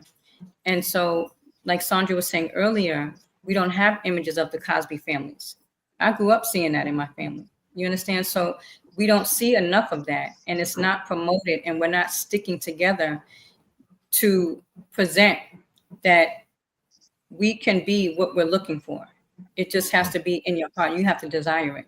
You know, I think that's an excellent question. Does it affect the imagery? Let me see the question. Does interracial marriage and imagery impact the black woman's identity? That was the question. Yes, right? correct. Yeah, Yes, sir. you hit the nail on the head. You gave a good response on that. Yes, sir. Yes, ma'am. That was the question. Excellent. Mhm. Anybody else? Amira, did you want to chime in on that particular point?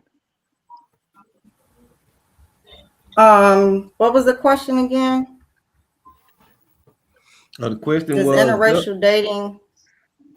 does interracial marriage and imagery impact the black woman's identity? Is everybody muted? Can you hear anybody?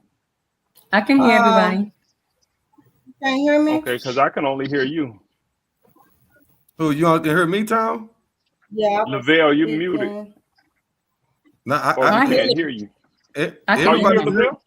Damn, Yeah. I can't hear nobody but you. Check your mic, Brother Tony. Okay, yes. Yeah. Can you all hear me? Yeah, we We can can hear you hear loud you. and clear. I want everybody to know I can hear everybody, even if you can't you can't hear yourself. You think if I can't hear you, I'm gonna let you know if I can't Yeah. hear you or something. But we hear everybody. So, Sister Amira, I don't know why Tony can't hear me. You can hear everybody else. That's weird. Yeah. I think they be over here playing games with us. Yeah. Brother Tony, go out and come back in real quick. You might need to catch up Okay, in. okay, there it is. Bring you Whatever you right back did in. right there, I can hear now. Okay. I can hear you. All right, sister, y'all speak. Go Okay, ahead, yes, Sister sir. Can Mary. you hear me? Okay, so Yeah, we we can. You good loud and now. clear. No, Lavelle, I say think, something. Can you hear me? yeah, You I can't hear can me, hear Yeah, no, you. Tom? I just hear QD and Malika. That's crazy. Say it All again, right, Brother yeah, I'm gonna Tony. go. Go ahead. Okay, Okay. no, I don't think it affects us at all. I think that's a personal choice. Mm. You know, I mean, if you let it affect you, but it don't have nothing to do with me. So you feel like sisters that are influenced by interracial marriage, that's something that they was already subconsciously attracted to or gravitated towards. Okay, you didn't say influence. You said, I thought you said, No, I'm does just saying interracial dating affect our identity? it impacts it. Impacts it? No, I don't think so. All right. How could what somebody else doing impact my identity? That's a personal choice that people have. If they want to date outside their race, that's their personal choice. Okay. That was the question I had because like the sister Malachi said, you know, to a lot of black women that be hurtful to them, especially if they see a successful black man, a handsome looking black man. He got all those qualities that a black, and they look up and say, he went over there and got this damn white girl. He went over and got this Latino woman. All these sisters out here, that's what he go get. Exactly. Yeah, Right. you definitely can have an opinion on it. You could feel some type of way, but it doesn't affect our identity. That's them. That's on them. Okay. Well, tonight we folks we was supposed to we went down a whole totally different rabbit hole with this. I mean we just let it go where it was supposed to go. Well, through this whole tonight, I mean, because at the end of the day, it's about bringing the black man and the black woman together. What are some key things, Sister Amir, that you think as black people, as a collective whole, that we need to work on to get that family structure and that family bond back? Knowledge yourself. One.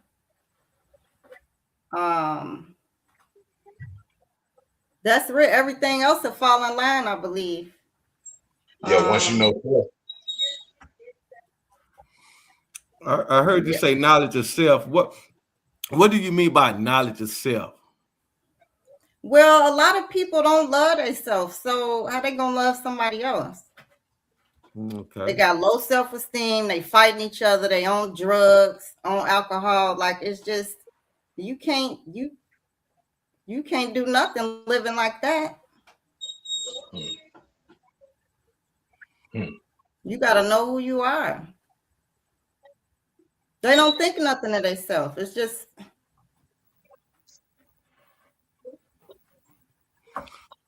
Right. So All right. Go ahead. Go. I'm sorry, QD. No, I'm just asking. So let's run into this, man. I want to know. So with everything that we have brought out, let's get back to the initial question at hand. How does the woman regain her virtue after the whole phase, after the 304 phase? Like after all that, and how could you put yourself in how could a woman put herself in a better light from her past dealings and in that phase, in that whole phase? How could she bring herself back to being respected as of what the woman that she's become? Question, Cutie. Respected by who? Respected by who? I think, is that the last question on here? Yeah. Okay. How do Black women regain their natural power in their communities? Um, or regain, well, going back to the first question, how does a woman regain her virtue after her 304 phase? Her whole phase, that's what that is. You know, it says in the scripture that when I was a child, I acted as a child, I spoke like a child, I moved like a child. But when we grow into adulthood, we no longer are in that same character. And I'm just paraphrasing it. But, you know, whatever phase we are in, some people find that phase in their adult life, some find it in their teenage life. I found mine in my teenage life. You know, I'm 52, mother of four, and no longer married. You understand? So when I look over my timeline, I remember my stages of growth and development. And the phase, the 304 phase, is just what it says. It's a phase. And so mine's happened to be in my teenage years, you know. And when I look at what I was doing, why I was doing it, and how I was able to get out, God found me at 20 years old. I was born again. And so at that point, I decided I didn't want to be in that life no more. I didn't want to be man hopping, club hopping, and all of those things. I didn't want that.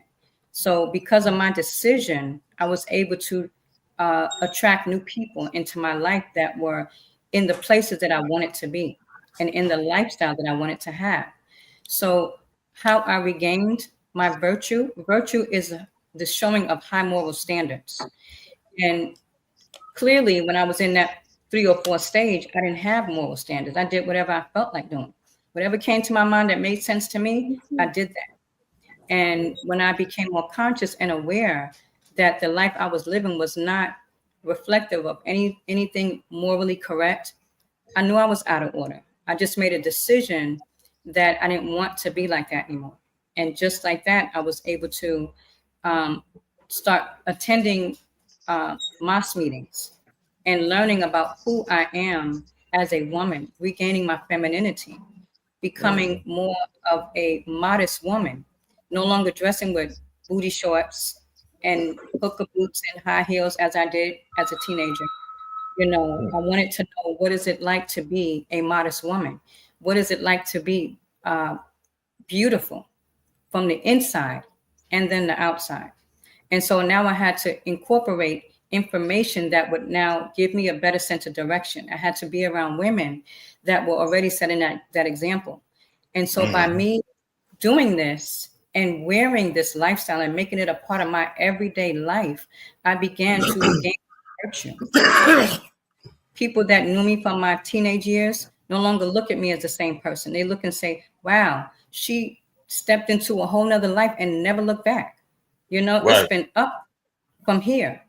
You understand? So that is Sister how I've been able. Malika, Yes, sir. I'm because you hitting on something so key, and I want to make sure Sister Amira also gets a chance to chime in on this Yes, point, and Sister yes. Latoya, if they haven't left. But I want to ask you this, since you're on this point, and I want Sister Amira to chime in too, and Sister Latoya. It sounds like what you're saying is that the old analogy: once you catch a fish, you don't let it flop around on the bank lest it fall back into the water. So you had an Mm, environment, you had an atmosphere that had taken you away from that, and which helped to keep you out of that. So that helped to move you toward higher and higher ground, if that's what you're saying. yes, sir. I did. Yes, sir. And so And how that was in. I'm sorry. no, I was just going to ask you. So, how important can you stress how important it is? You and Amira stress how important, and Latoya stress how important it is that environment is to have that kind of environment, so that the fish is not near the bank just flopping around. That it has something to do, unless it flop back into the water. Mm. Well, you were kind of choppy, so I'm trying to hold on to what I heard you say. But you know, for me Can at you that, can you hear me better now? yes, yes, sir. Okay, let me Um, get closer to the mic. What I was saying was, can you stress, you, Sister Amira, and Sister Latoya, can y'all stress how important it is that that when you're going through that phase, that just like the analogy of the fish, it doesn't stay at the bank flopping around on the bank lets it flop back into the water. How important it is to have an environment that moves it to higher and higher ground. Right. Yeah, I had passed the mic on that question before she spoke. I'd like Okay. to yeah, I'd like to answer that question. I think it's very, very, very imperative to elevate and to be able to move on in life, because like I said before, if you're not elevating and moving on in your life, then it's like you're not completing destiny. You're not completing what exactly you were meant to be on this earth doing. You're not evolving. So it's like Mhm. you're dead, like I stated. So it's like it's very, very important. And it's also said in the word that, faith without works is dead.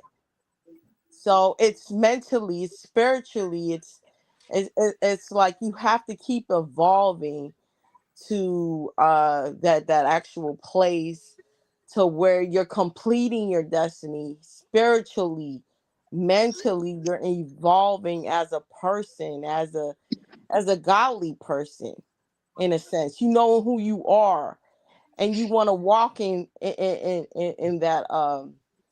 that aura, that virtue, because we are virtuous. We are 75% of the work, That's and true. we Is want to be. is that kind of like what you have over there at prayer and fasting, the foundation for success? Is that kind of like the environment that you're talking about? That Yes, sir. atmosphere that you're talking about? Yes, sir. Definitely. Mm-hmm. So if you can y'all explain, just because we're closing out and we're going to let y'all get out of here before the brothers go into the other aspects of their program, can you explain how that environment helped to facilitate the higher growth and development, so that the transition out of these different phases was more complementary? Oh, Yes. Uh okay, so I want to finish what I was stating. I'm sorry about that, Sister Malika. Cutting you it's off. okay.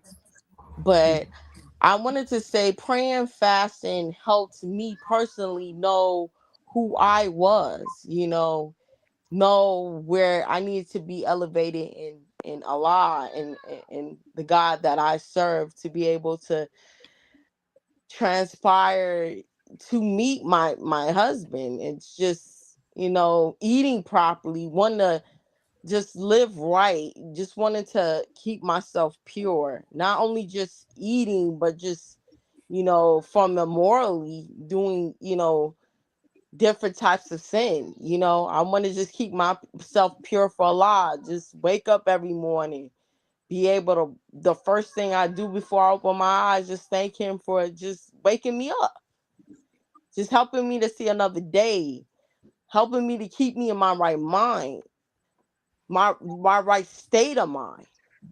And that's even before praying fasting, because I always was connected with God. No matter what, I have that connection with him. I might have one day flipped and flopped, but I eventually found my way back to God. So it's just wanting to be one with him all the time, every time, is what I would say. I got a sister. I mean, I said I got a sister. I got a question for Sister Malachi and Amir. Amir, Amir. I'm sorry, I'm butchering your name. I'm sorry, sister. Um, do y'all think it's necessary for all women to have a 3 or 4 phase to find out who they are in life and what they like? Mm. Um, I think that I don't know if it's necessary, just what happens because I'm from New York City. It's a fast-paced city with information and activities are in your face all day long. So you get exposed to stuff very early. I was a latchkey kid. So I grew up in the city in Manhattan and came home when I wanted to after school, had the keys, and you get exposed to different things as a city girl. You know, I think it was definitely necessary. So I have something to reflect on and look back on and say, wow, I came from here to here. You know, everything wasn't smooth. I didn't just pop up being Sister Malika.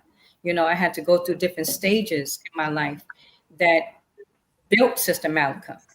You know, a lot of different things that built this character. And so I can say, I guess, that these things are necessary. You know, I don't miss it. I've experienced it, been there, done that already, you know. And if there's any young sisters that are watching, a lot of times we don't know that all of these things are what builds character. So not to be ashamed of what you go through, you know, just don't keep repeating it. But I think that it is necessary, you know, for us to know where we came from and where we're trying to go in life. Sister Amira, do you think it's necessary that a woman have? I don't Do you want to think curse. you can do whatever you want to No. do? This the last DFW. No. This is the last DFW. No, why would I'm somebody on wanna good go through behavior that? tonight. I cuss up a storm. I'm a burning Mac on her. I'm just being good right now. No, no, I Hey, don't think so. G-Dot, I seen you shake your head at that, man. We gonna hear. I want to hear from you in a minute. You You want to have a don't think life, it's necessary? you know. Sister Mary, you say you don't think it's necessary that a woman have a 304 phase that she has to go through or needs to go through? No, I don't think so. Why would something like that be necessary? Like out of all the things that you could go through in life. Well, No, sometimes a I woman don't got to think figure so. out. She got to find herself, figure out what she like. I mean, me and Tony have me and the brother Tony have sidebar conversations all the time. QD too. The worst thing to do is get married and be in a relationship with somebody who's never sexually satisfied you, or just knowing what the hell, just finding out what you like. You know what I'm saying? You don't. I seen DJ Envy. He was married to his wife for 10 years and never made her come. That is insane. Yeah, I He's feel just something lame. like that. Yeah. He's just So, lame, bro. so I said that. I mean, I think us as human beings. I think all us at some point are rough around the edges. Like a lot of women have whole phase and guys have street shit that they do. You know, we you know, we're rough around the edges. We grow up. You know, me, Okay, QD so and brother Tony can attest to that. Yeah, for sure. what did I don't see how that what were you when you mentioned the DJ and the girl? I thought it was DJ Academic, but I don't see what are you saying. If she was a hoe, she would have came. I don't get what you're saying. No, I'm just saying. If he would have been more experienced, I mean, if he would have been more experienced, he would. What the thing If is, she was more she experienced.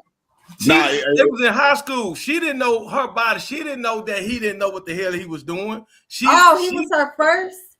Yeah, yeah, they were all these years she was suffering from like that. Yeah, she had never came from that for 10 years. Then had kids and all type of stuff. You know, she didn't know what her body was capable of. You know, it took 10 years to get the climax that she was looking for that she never had before. Yeah, that's heavy. That's on him. No, I still don't think how her experience with somebody else. I mean, it depends on the person, you know. I want to say, again, even to what Amira is saying, I have two daughters, 22 and 29, and none of my daughters experienced what I experienced. They don't have that life because I didn't raise them that way. So this just fine. They're beautiful. They're modest and grounded. They have, you know, boyfriends and things like that, but they're not experiencing a whole phase, you know, different upbringing. And I intentionally raised them a certain type of way. And so certain things were necessary for me.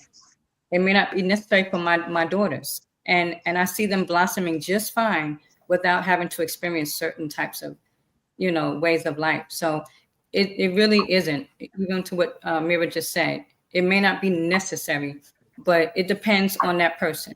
You know, it depends. Right. I'm just playing advocate with it. You know, everybody's different. Go ahead. Even I want to hear what G Dot wanted to say, man, when he was shaking his head. Say, no. No, it's not, man. And it has some real damaging effects, man. Everybody don't come out the other side of the bridge, you know, That's right. with scarless. It has some really damaging effects to it. It sound good on the radio, it look good on TV, but they don't show you them crying behind closed doors because it's just too much. You know what I mean? I don't think women are really they're not designed to do all that. You know, it's the reason they get pregnant, have a baby 9 months. You know what I mean, carry that big child and then give birth. They're not designed to just do all that. It's just not like that. So I don't know. I don't think it's right. I don't think it's necessary to find yourself. You can, man, go play sports or something. Or it's so many other ways you could do so many other activities to find yourself. Read books, sing, write songs. It's so many other things to do. But that, you know, and like I said, I hate when I hear the whole phase or situation, or I'm done with my whole phase stuff. It's such a weird taboo situation, but it's so normalized now that it's just like it's just a normal conversation. And I'm like, dude, y'all know what y'all saying?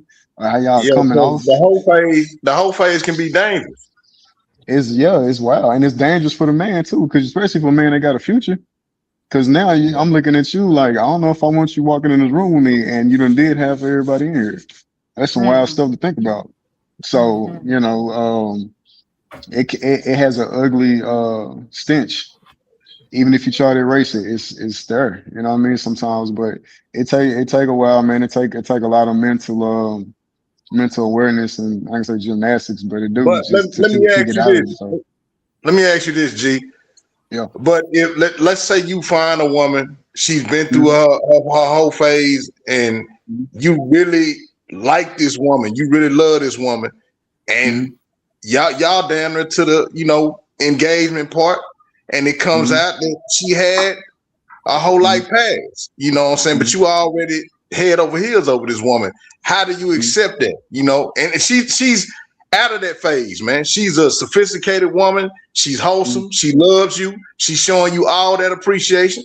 But you hear about this, and now so you saying that that she's out of there because she went through the whole life phase. Yeah.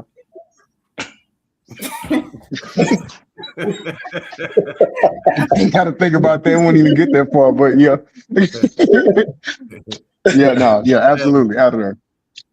Because if I feel like if I had a weird or ugly, nasty past that she didn't like, it's gonna be But the a majority of men do though. What kind of fast are we talking about? I mean, a majority of us do, man. A majority of us have went through that phase on the man side. You know what I'm saying? A lot of us are experienced individuals, and then when we lay it down, we like, hey, man, I'm ready to give me a wife. I'm ready to settle down. We done been down this route. QD, none of these women want virgins, man. they don't want to dip in no inexperienced, man. We finna be honest about something with this one. They don't want no inexperienced dude, bro. They don't. So they half the time the experienced guys, that's the ones they be chasing half the time. I hate to say it, but that's just facts, man. That's why so many baby mamas are pregnant by the same dude, because they want the same dude.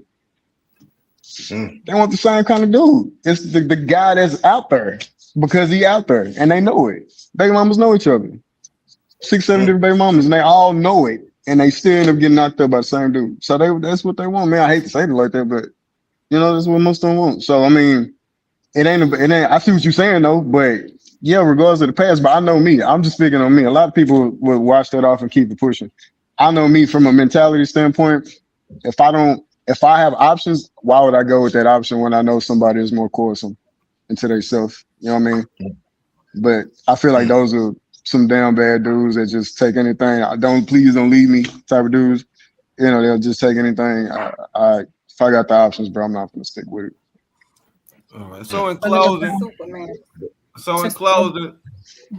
I'm sorry, ladies. So in closing, Sister Amira, Malachi, Sister Latoya, what would you want to tell the young ladies who listen to the Sexy Reds, to the Megan Thee Stallions, to the who else out there that promote that type of culture? Let's just say, what would you say right now to a room full of young ladies who are Red fans that's under the age of 25? In closing. Stay true to yourself. It's just music. I grew up on Trina. The same, she probably was worse. I mean, it's just music. It's entertainment. They know better. They should know better. I knew better. It's just music. So don't get in too deep thinking that's what you want to do. It's just music.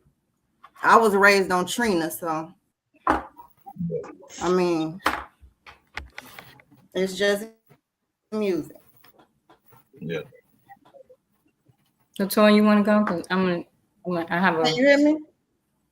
Yeah, we can. We most definitely hear you. I told you. Why y'all looking stuck? I don't think y'all like my answers. No, we love your ass. You just straight to the point. Okay, thank you. Look. I mean, I'm just saying, because I don't, like, I mean, they smart. It's like the video game. I mean, people know their children, You got some children that can't listen to that stuff because they really do it. They can't play this game because they really do that. So I guess it is a difference, but I mean, I knew better. You just got to know better. No, I love you, Sister Mary. You straight to the point. You no beating around the bush. You just a practical person. You don't have no sugarcoating to anything. You're like, no. Ain't no dressing it up. It's no. Yes. That's all. It's just straight up. So I appreciate that 100%. We do. I mean, you don't got to sugar. Hey, we don't never sugarcoat bullshit. So it is what it is. I would say I have to. Yes, I would say, in my opinion, as I said, I got two daughters that are 29 and 22. They didn't listen to that type of music because to me, it's not just music. Because I understand that there's messages that get downloaded into your subconscious mind when you popping it, dropping it, and everything else. Growing up in New York City, we grew up in hip hop, but hip hop when I was growing up is different than rap today. It's very different. So because I understand language and I understand the codes and the messages that are being downloaded into our psyche, I guarded my children from that. We dance with hip hop, we listen to music, and everything else, but I still teach them so that they will understand what this means, what that's about. Now they're teaching me, about certain things. But to me, I never looked at music as just music because I understood that from KRS-One to Eric B, Rakim, everything has a message. And so I'm paying attention to the music. I'm paying attention to the beat. I'm paying attention to the message. And so if I find that the message is trying to influence my daughters or my sons to do something other than what I want them to do or what God wants them to do, no, I'm blocking that until you're able to stand on your own. And then you say, okay, I can do both. I can dance and I can also take in the music and decipher it. So everything is coded. That's how I look at it. Yeah, that's how I see it. That's real life. Mm-hmm. That's real life. Latoya, you want to give us any closing remarks? Yes, I definitely do. I kind of agree with what Sister Malika was saying because I like old school music as well. KRS-One, Rakim, LL, some of LL Cool J's music as well. Heavy D. And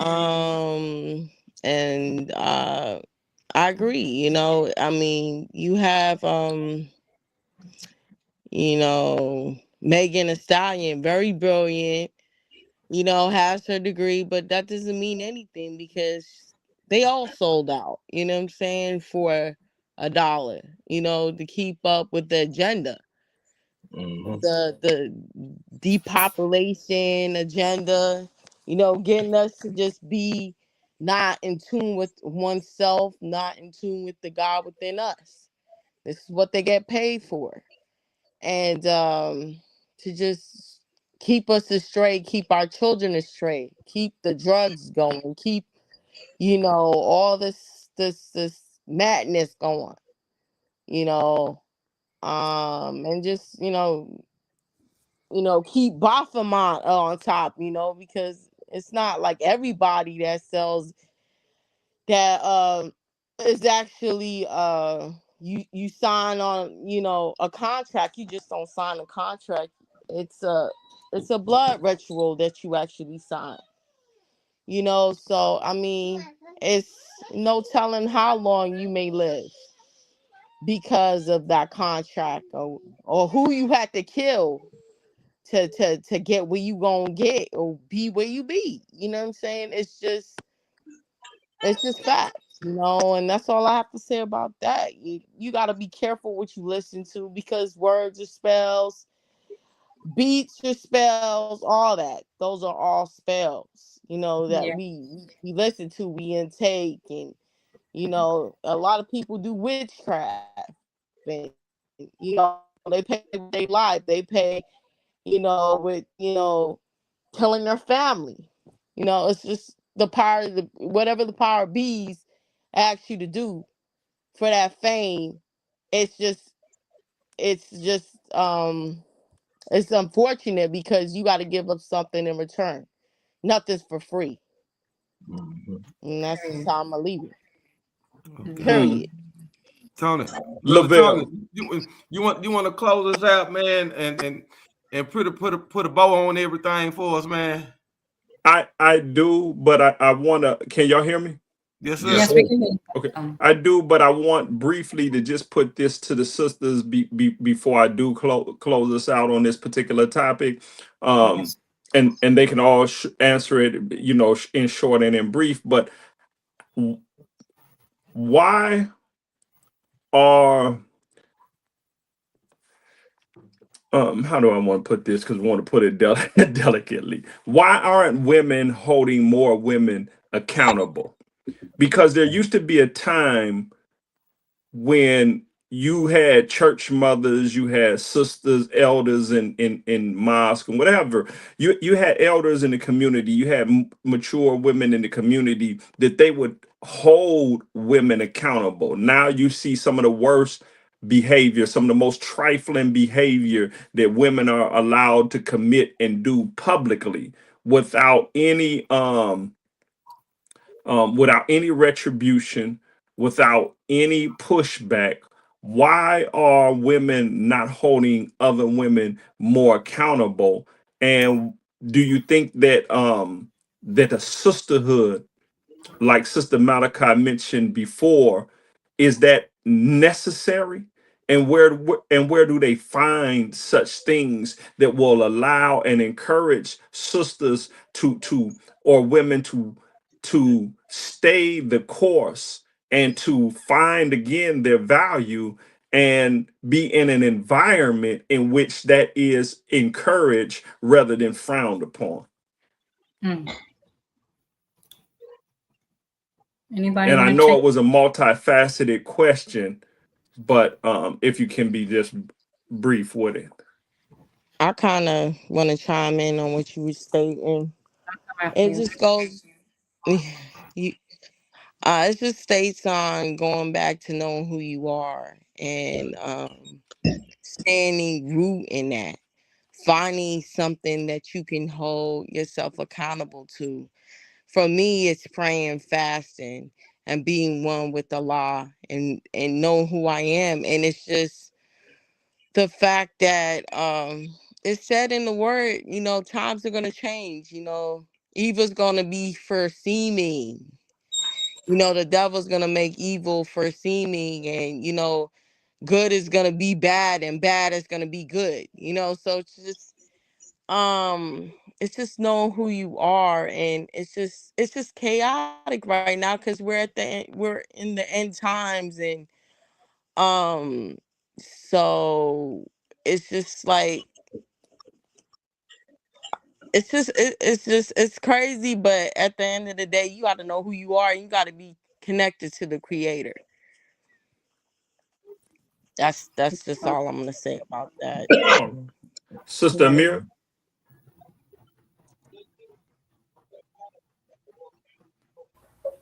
It was long. It was like 3 and I 1. think you What? Just muted. give We me. can't hear you. Can you hear me now? Yes, we Yeah. can hear you. We can hear you. Okay, so it was like 3 questions in 1. So Yeah. which what was the first one?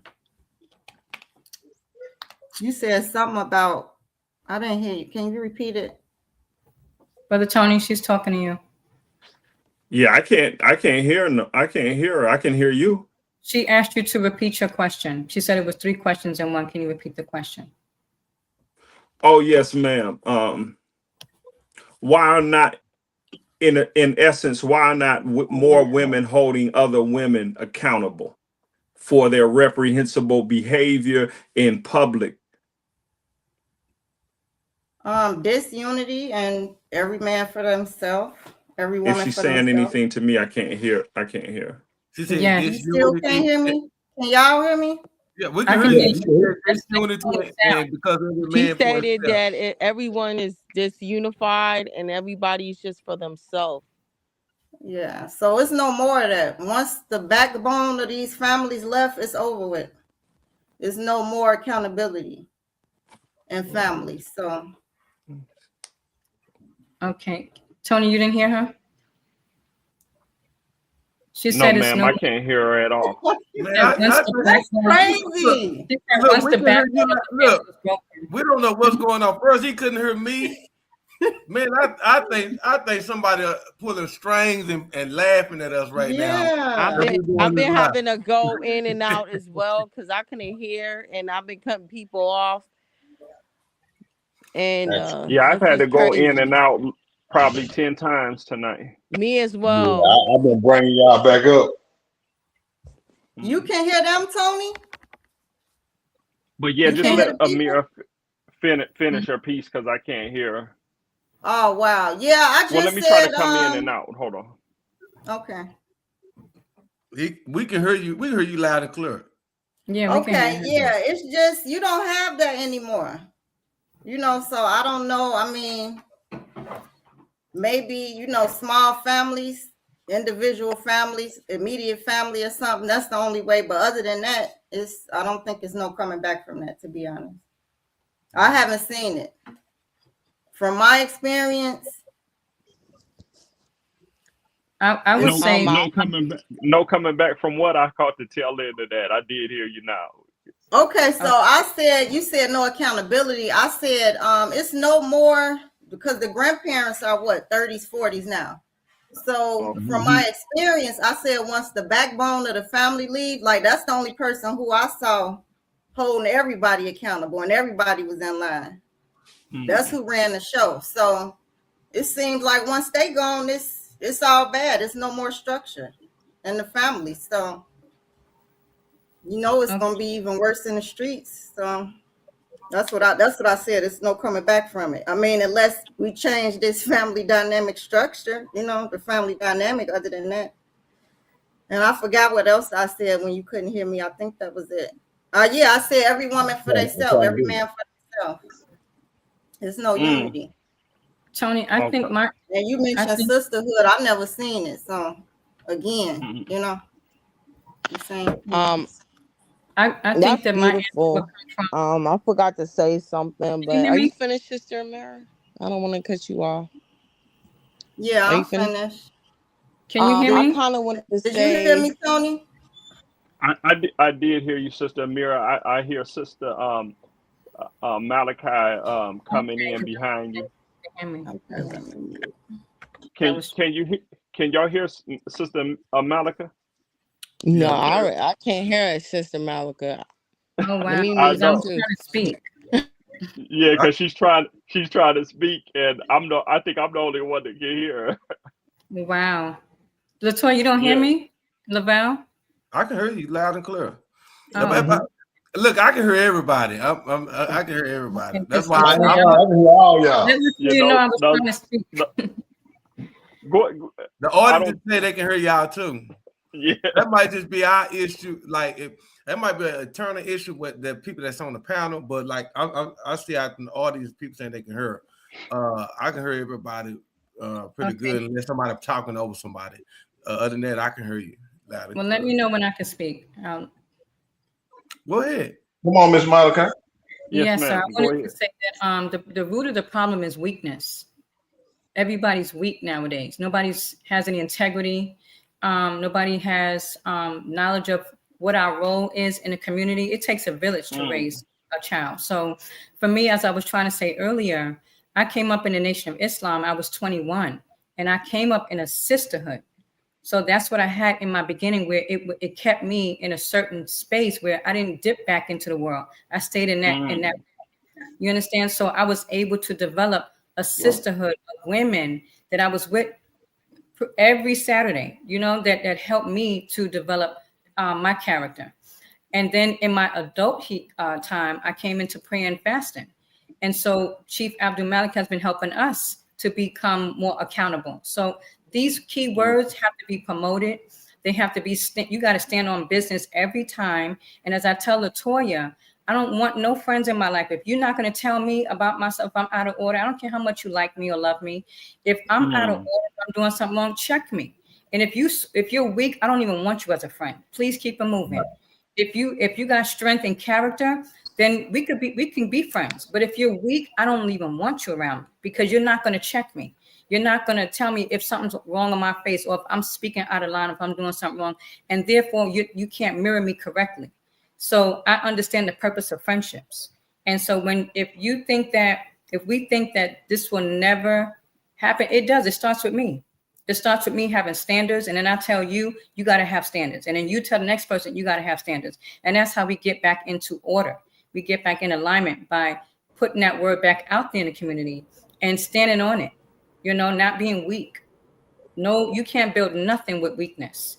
And if you're thinking selfish, then you'll never build a community because you're thinking, oh, I got mine, you get yours. No, we're gonna get ours together. As Chief says, the sum is not greater than the whole. So we have to work together. So I'm gonna just close on that part. That it requires us to not be weak and fearful. Mm. Beautiful. Together accountable. Yes. Well, thank you, ladies, for joining us. Sister Amira, Sister Malika, Sister Latoya. It was beautiful having you guys come in And here. Everything y'all shared with was very insightful. Of course, we tried to keep it keep it clean tonight for the underground show. It's usually a That's lot cool. rawer than this, but because we respect where y'all coming from, the strides that y'all have made. So we didn't want to go too far into the gutter, but unfortunately, the condition of our people demands that we tread in some muddy waters, and we thank y'all for doing that tonight with us. So again, we commend y'all for being here tonight. Um, Top salute to Brother Lavelle and Brother QD as always. But Thank what we you, sir. want to do as we close out, we have to realize that our people, the black people, the original people of the earth, we yeah, are the blueprint. And the yeah. blueprint was designed by who? Was designed by God. And if we Mm, do not go back to his ways, exclude religion, exclude all the institutionalized religion that we have heard over the years. But if we do not go back to his ways, which is his nature for the human being, and begin to, as all of the sisters said, that they did learn themselves. Once we learn ourselves, then we will truly have the value of self, and then you can know the role that you're supposed to play in your yeah, relationship, male to female, female to male. But without that, then there's going to be this constant chaos. There's going to be this constant war of the genders. There's going to be this constant underlying animosity because we're not realizing that we all want the same thing. And what we want ultimately is the perfect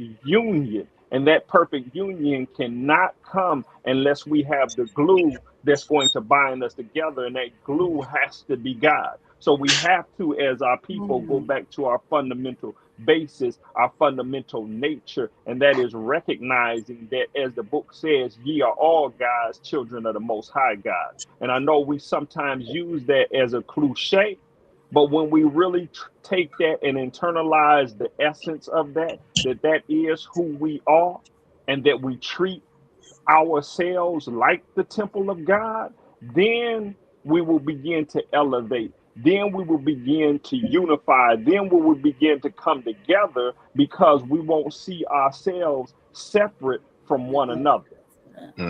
So again, thank you all for having us tonight. And we need to do a men's lineup of this same topic, because as men we need to be sober minded going forward and into these relationships. And as the sister said, it's due to weakness. And in this fight for survival of our people, the man who is going to be out front, we can't afford to have a weak man out front. We can't afford to have a man who is afraid to accept the tremendous responsibilities that it takes to repair a nation.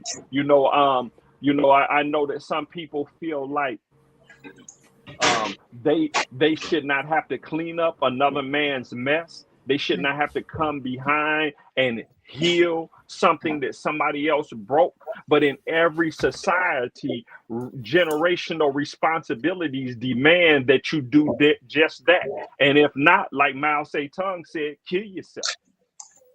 Real talk. Right. Stick yourself, pretty Tony. Hey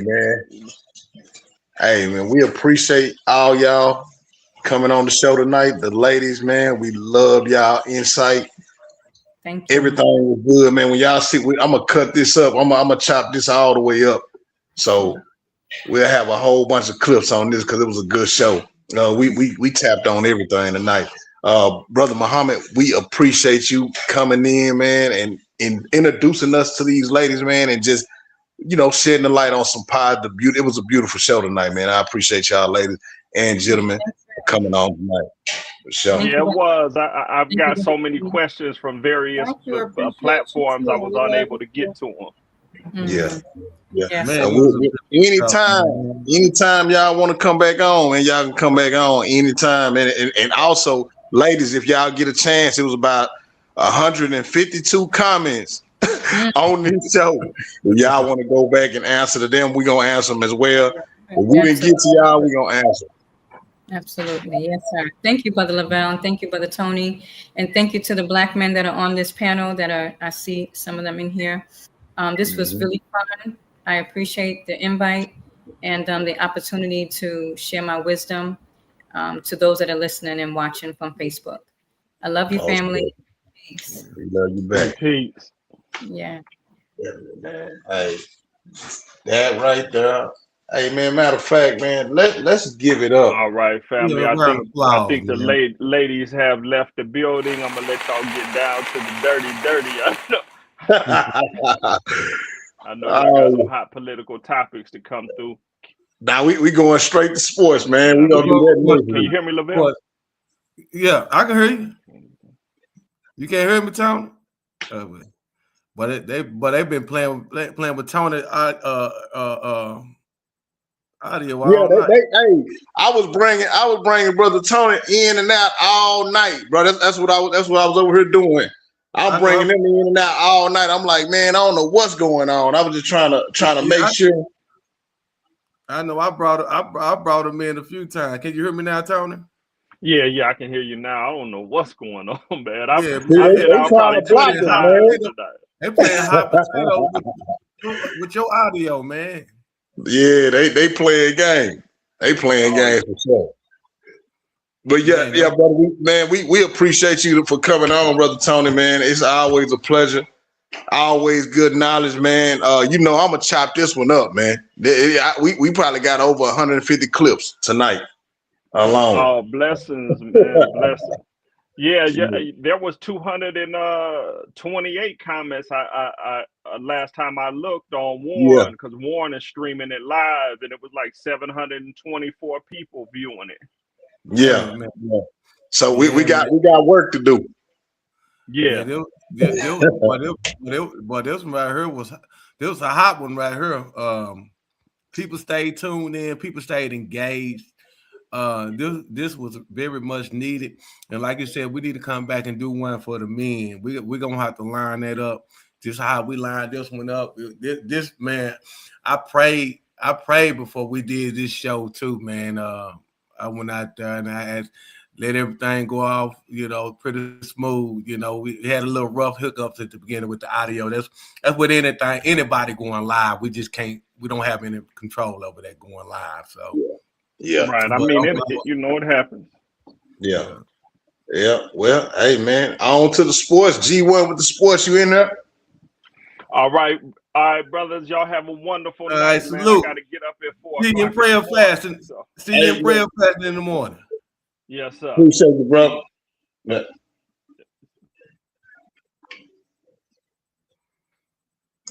G1 with the sports, man. What's going on, y'all heard G1? Yeah, Yes, we sir. can hear you, man. What's up? Hey, my prediction was wrong tonight. Yeah, man, you and a whole bunch of other people. Yeah, but look, we still got. It can still end the way that I said it would end. It can still end that way. The Seahawks can still be the ones, the contenders for the Super Bowl, and Denver can still be in the Super Bowl as well. So we'll see. Yeah, man. Honestly, man, you went alone, bro. You're not the only one that picked wrong on some stuff. We gonna jump through there. We got a lot of other things going on in the city too, man. If nobody didn't know, we gotta cover that too, man, based upon what's going on in the community, man. So let's jump into it real quick, man, because I don't want to keep everybody up too late. Let's go. Okay.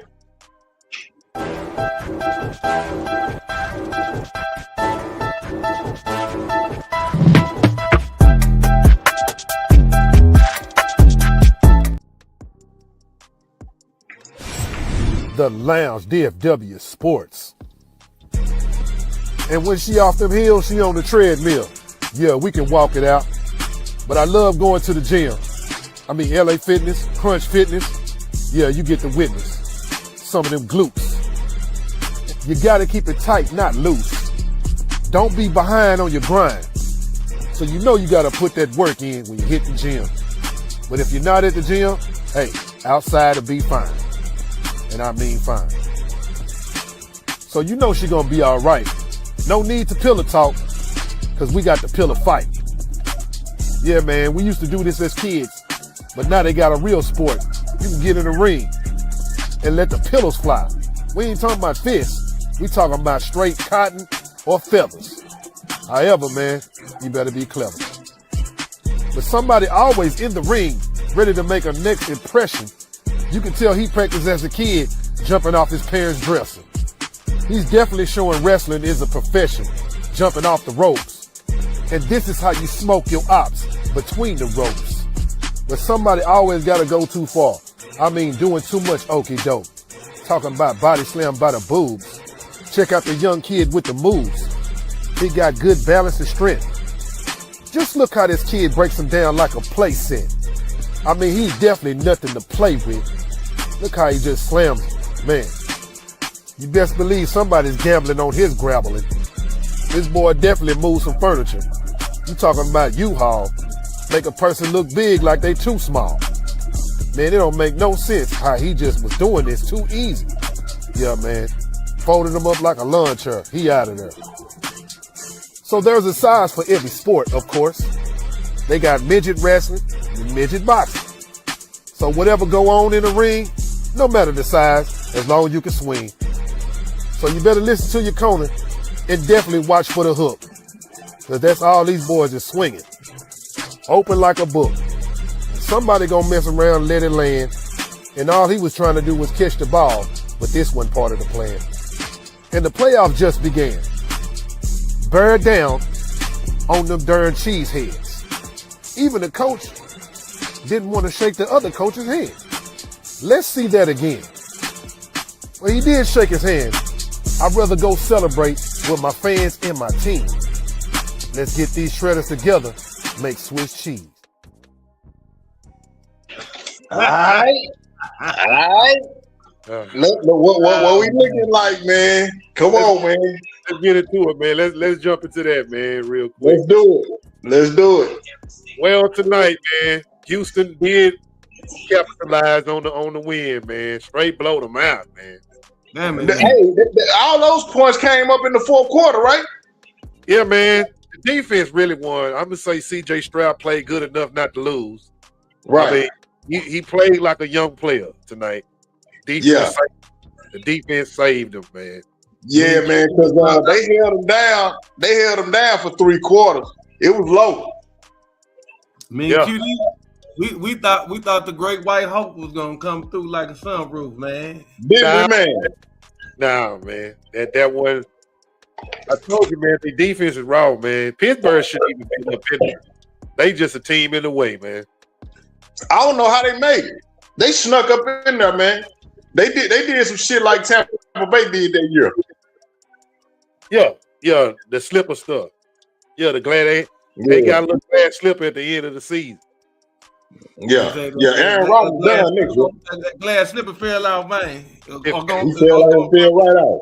It fell out. Check this out, though. This was the play of the game, man. I told Rank, because I said, Rank, I had a dream you had to scoop and score. But I mean, not a scoop and score. I had a dream you had to scoop. But I don't know what's going to happen after that. And the dream came true.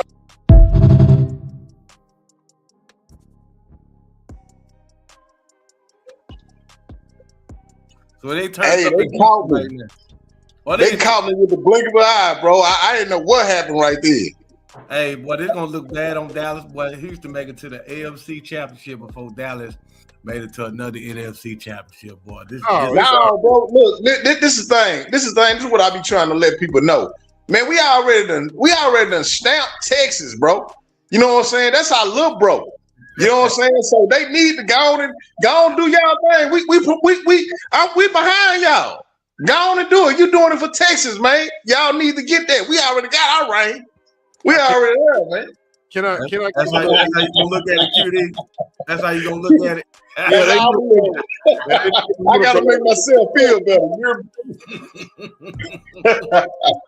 If I can give y'all a little history, man. Back in 1994, I know it sounds like, damn, 94, that's a long time. No, back in 92, when the Cowboys first won that Super Bowl in the 90s, the Houston Texans, you know what I'm saying, well, the Houston Oilers, should I say, they wasn't even the Texans then. They actually was a great team. I think they had Warren Moon. Yeah, they had Warren Moon over there. Other players. They had a cold squad. They had Earl Campbell over there. Yeah. They had a nice squad, man. We thought that we were gonna see them in the Super Bowl. It was supposed to be a Texas Super Bowl. It was supposed to be a Texas Super Bowl. Yeah, I remember. But the Buffalo Bills robbed the show. You know what I'm saying? Some kind of way the Buffalo Bills came back and beat Houston. I don't know how they came back from the deficit in the playoffs, but they ended up beating Houston. So to me, it looks like they want to see that old Buffalo Bill Houston revival thing going again. It ain't like they trying to get that back going. Can Josh Allen break the curse? That's the whole story of this season. Can Josh Allen break the curse? Well, this might be the last time. This might be the last time you see your AR right here.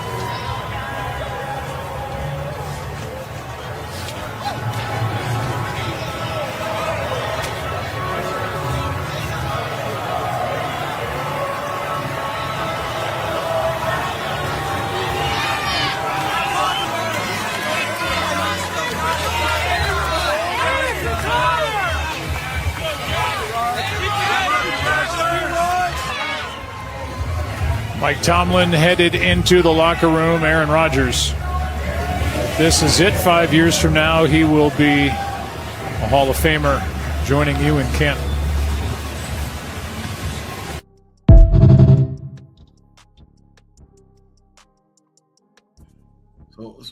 So the Great White Hope played his last game tonight. Last game probably tonight.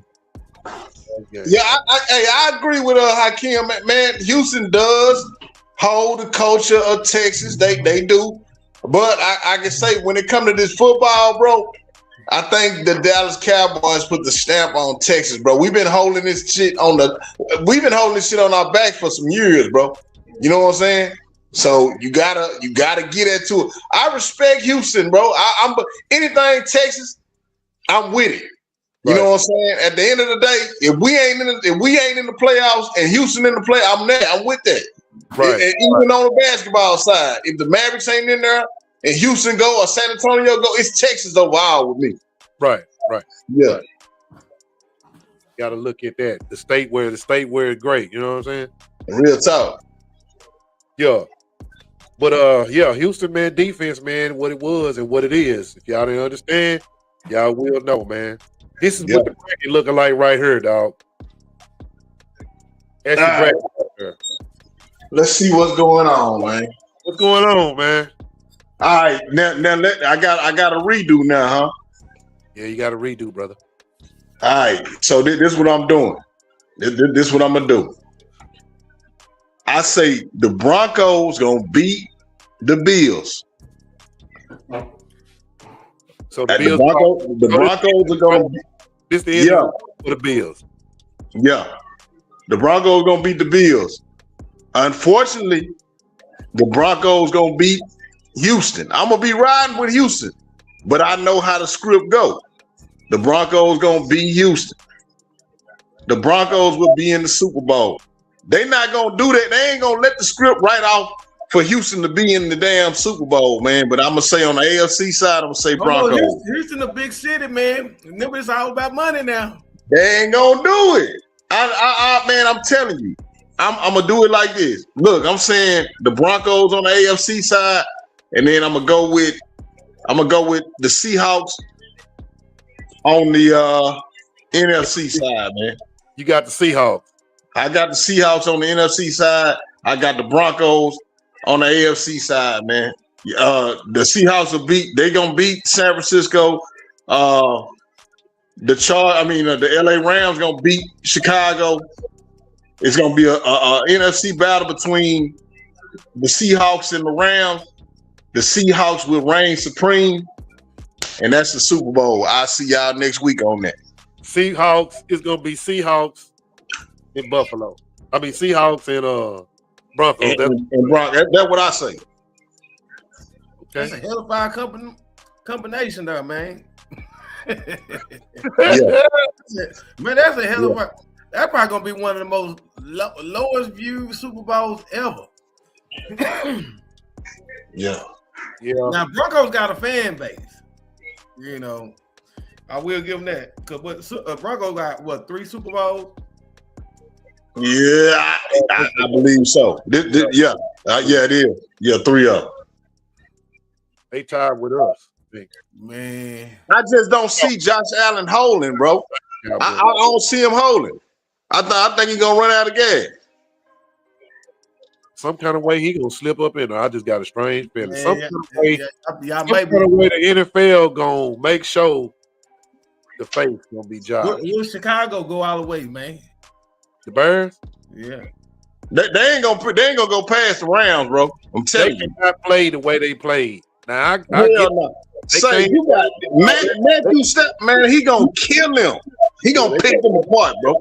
They can't play like that, man. Next week. They might shock us, man. What you got, man? I'm going out on a limb, man. I think Houston Texas is gonna probably be that Cinderella team, man. Okay. I think them and the Broncos gonna end up playing.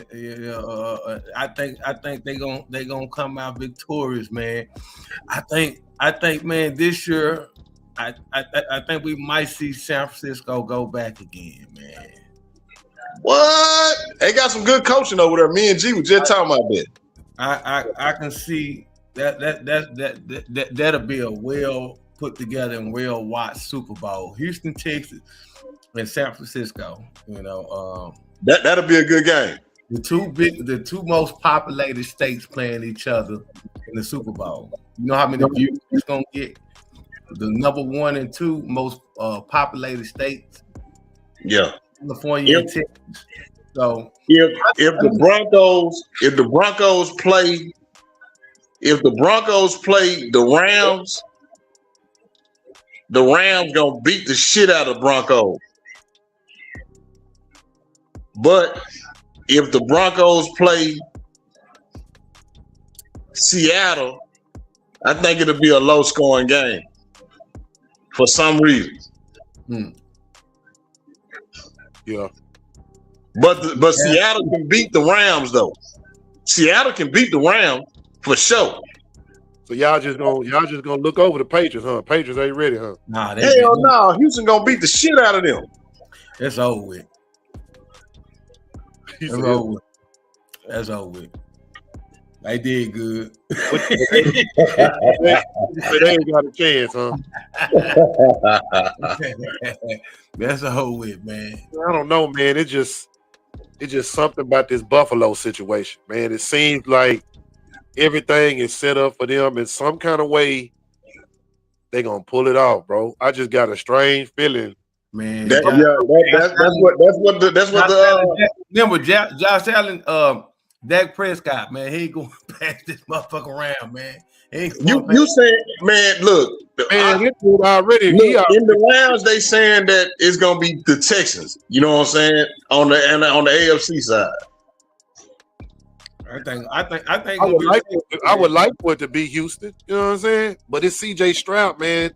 Played like he played tonight. His defense can only do so much. You know what I'm saying? He really. I'm telling you, the young quarterback play is going to be the reason why a lot of these teams don't go that far. It's going to be real. Defense can only do so much. You know what I'm saying? If the Bills can get through Denver and the Bills play the Texans, Josh Allen gonna beat CJ Stroud. That's what I'm saying. If the Bills play Buffalo, if the Buffalo play Houston, yeah, they're gonna beat Houston, man. They're gonna end up they're gonna figure out a way to beat them. I'm telling you, because that quarterback situation is very important. Got to have smart quarterback play when you going this far, bro. Just being real. Yeah. The coaches. Now it's good. It's some good coaching going on, but the coach can only get you so far based upon your quarterback making the right decisions, man. Man, I'm gonna say like this. We just watched this shit Sunday. Coaching was 90% overall on that San Francisco game. Yeah, ain't no better coaching than the San Francisco 49ers, man. Yeah, I think San Francisco going back, man. It'd be nice to see. It'd be nice to see. It would have been nice to see a San Francisco and the Bears play in the NFC Championship. I would love to see that. Yeah.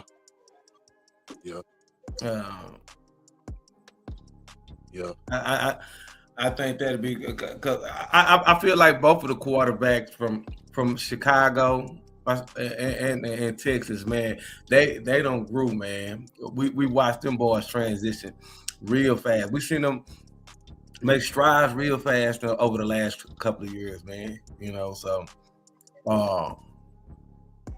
I wouldn't be surprised if they both make it to the AFC and the NFC championship. I wouldn't be surprised at all. Brock Purdy didn't even play good at all, and the 49ers still won. Tell me how this still won. Bro. Man, it's like we said, man, it's a lot of coaching over there. They got some good coaching over there, bro. The whole coaching staff. Damn. The whole coaching staff, bro. I just watched 90% coaching Sunday, bro. Yep. Nobody over there. They really just, man, they just followed their coaches. And they won the football game, bro. Ain't nobody over there elite like that. So the coach for the approach, man. Coach. That's the reason why a lot of these teams didn't make it to the playoffs. Yeah, you can have a whole bunch of talent. You can have all the talent in the world, bro, on your team, and you have a bullshit ass coach and you'll lose everything, man. Perfect example, Dallas. Shit, Dallas ain't got no coach. They got all them elite players over there. They ain't got no coaching over there, and they look what we got out of it. That's some true stuff. That's true. Trash. I mean, you gotta blame that on Jerry. Jerry don't want no real coach. He wants somebody he can control. You know what I'm saying? I ain't gonna. Schottenheimer's pretty good. I can truly say our offense was the best. Started good. I'm talking about the defensive coach was dumpster juice. Yeah, we should have never got him. I don't know what that was about. Yeah. I'm glad he got fired the next day we said it. See, I gotta understand, man. There's something about this Lions DFW. When we say something, that shit coming to fruition the next day.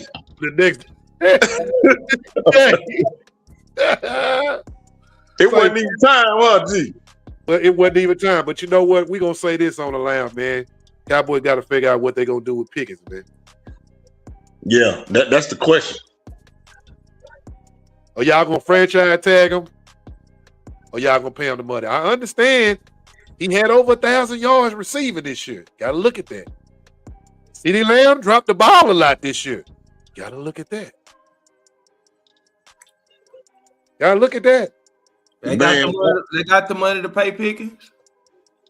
Yeah, they got the cap. They got the cap for him. But how Jerry thinking right now, he don't want to take that risk off of past experiences, bro. Every time he pays a player, they fall off. You know what I'm saying? This is true. If they don't do right, they out of here. This is true.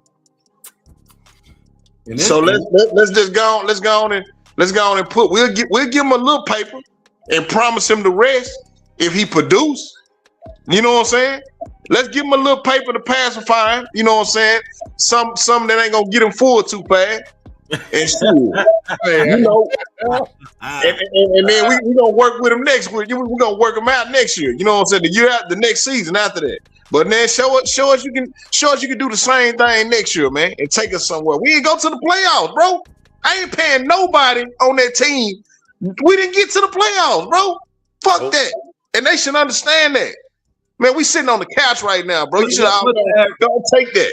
What the average wide receiver making a year, G? The highest paid is what's your boy Jeffries? Jeffries. He the highest paid. What are you making a year? I'm gonna say like 10 million or something like that. I think he right at 10 million. Yeah, 10, something like that. So would it be good to pay Pickens $7 million for 1 year? No. Hey, no. Let's take that back. Jamar Chase. Oh yeah, Jamar Chase. Jamar Chase is the man. He got a 4-year, 161 million. Okay. So he averaging 40.25 million. Damn. But that's Jamar Chase though. Yeah. Right, he gonna get you what you want. Yeah. Pickens gave us a Cinderella year. We don't know if it's the real thing. So do you think he'll take $7 million for 1 year? It's kind of a lot for 1 year. We're trying to work him. We don't want to fully commit to him yet, but we want to let him know we see you, we believe in you. But we can't just, we can't just fully commit to you. If I was Jerry, I'd just be real, man. Look, man, I done gave a lot of money away, man. That's probably that's what he said for sure. Yeah. I didn't keep it real with him, but man, I want to do a fair deal with you, man. How $7 million signed for 1 year?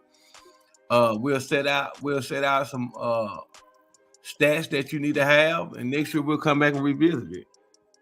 You know what I'm saying? All Jerry gonna say is ask Dak, man. Ask Dak. Hey, Hakeem, he said, nah, Hopkins ain't in there, bro. You got Jamar Chase. He had 40.25 million. Then you got Justin Jefferson. He had 35 million. CeeDee Lamb up there, he had 34 million. DK Metcalf, he had 33 million. Garrett Wilson, $32.5 million. AJ Brown, $32 million. Let me see. Oh, and then Tyreek Hill at $30 million. Man, I tell you, man, you better take this $7 million in 1 year. You know what I'm saying? 1 year. This guaranteed, no matter how bad you play, you got $7 million coming. You might break your motherfucking ankle the second goddamn game of the year next season, but you got $7 million in the bank, guaranteed. Yeah. Yeah. Go on and throw him some. Like I do him like he did Dion, bro. Throw him some throw him $7 million. Let's throw him $4 million cash. Right. You know what I'm saying? Throw him $4 million cash, and then be like, "Say, bro, I'm gonna give you that. I'm gonna let you hold that. I'm gonna let you hold that. You know what I'm saying? And go on show me what you can do, and then I got the rest. I got this right over here for you, man. Go on, get all cash, Jerry.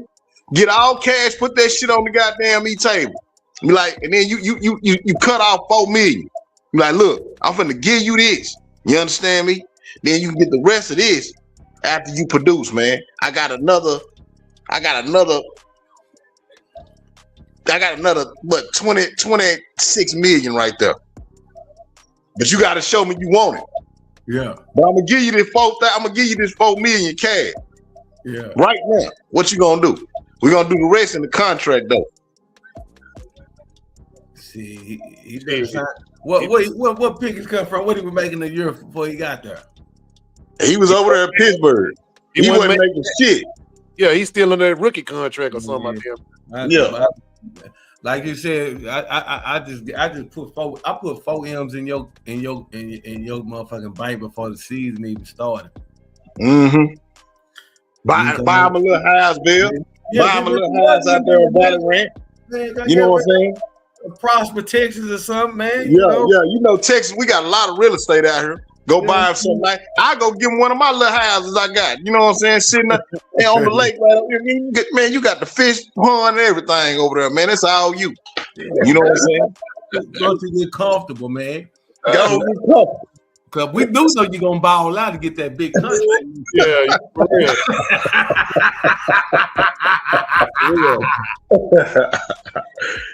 Yeah, man. You gotta play games. You gotta play a little game out here, man. You gotta put that bait out there, man. You gotta put that little bait out there. Jersey number. We gonna give you number 1. Tobin, I need the Joes. I need the jersey. The jersey out for you, brother. Man. And kill the game. Yeah, I need that jersey, man. Yeah. Hey, this what the Niners was looking like, man, to make your boy look like this. They had your boy looking like that after the game. Oh man. I ain't looked at his live yet. I heard him going out last night. Man, look at that. Why they do him like that, man? Why they do get like that, man? Niners came out looking like this, man.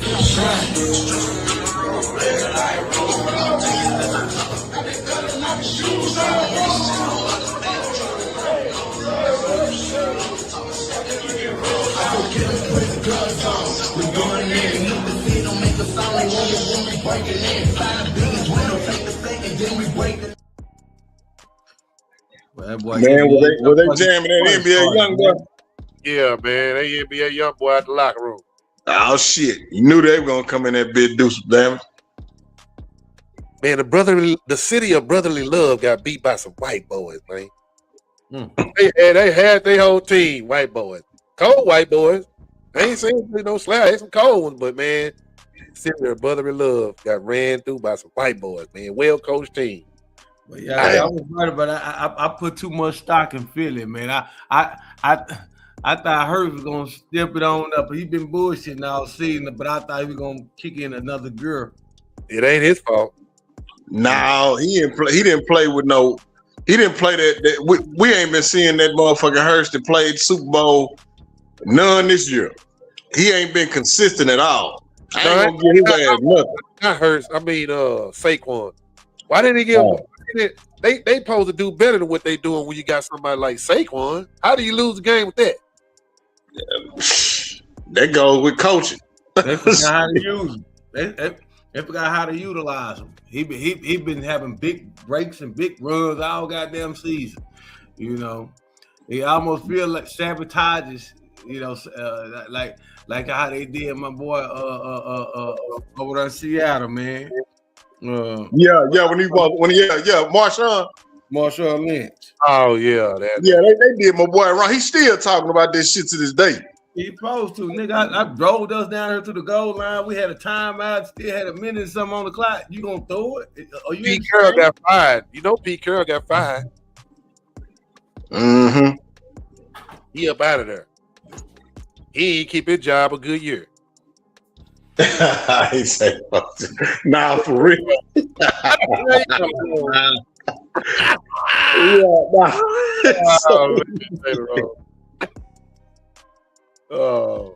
Yeah, they could have too, man.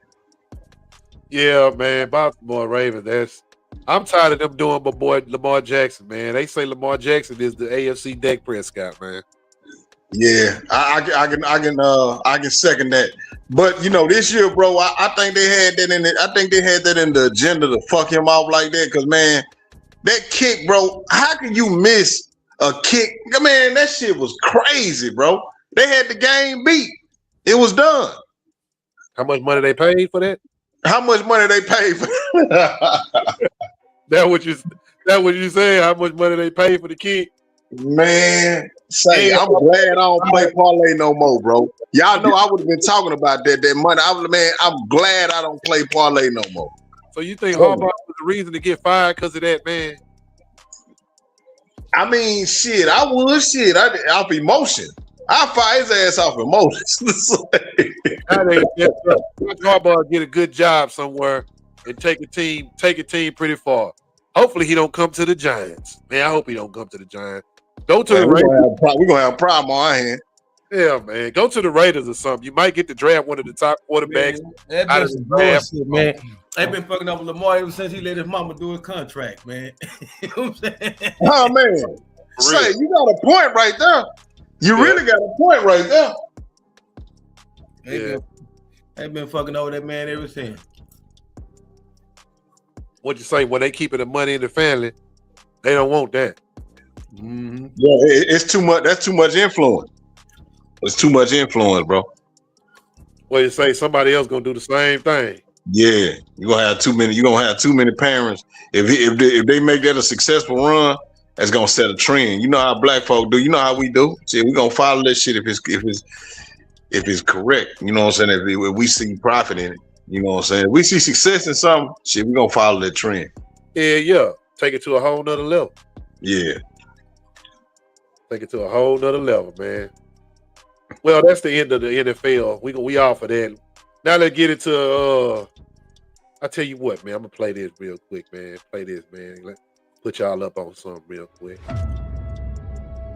In the spring of 2017, I was sitting in a barbershop with some childhood friends. And there was a guy sitting in a chair getting a haircut. Now this guy, a Dallas ISD grad, at the time, a principal at a suburban school, was explaining to us why we should bring our talents to suburban or one-horse town districts because we were never going to get the support or win a championship in the hood. I'll never forget that day.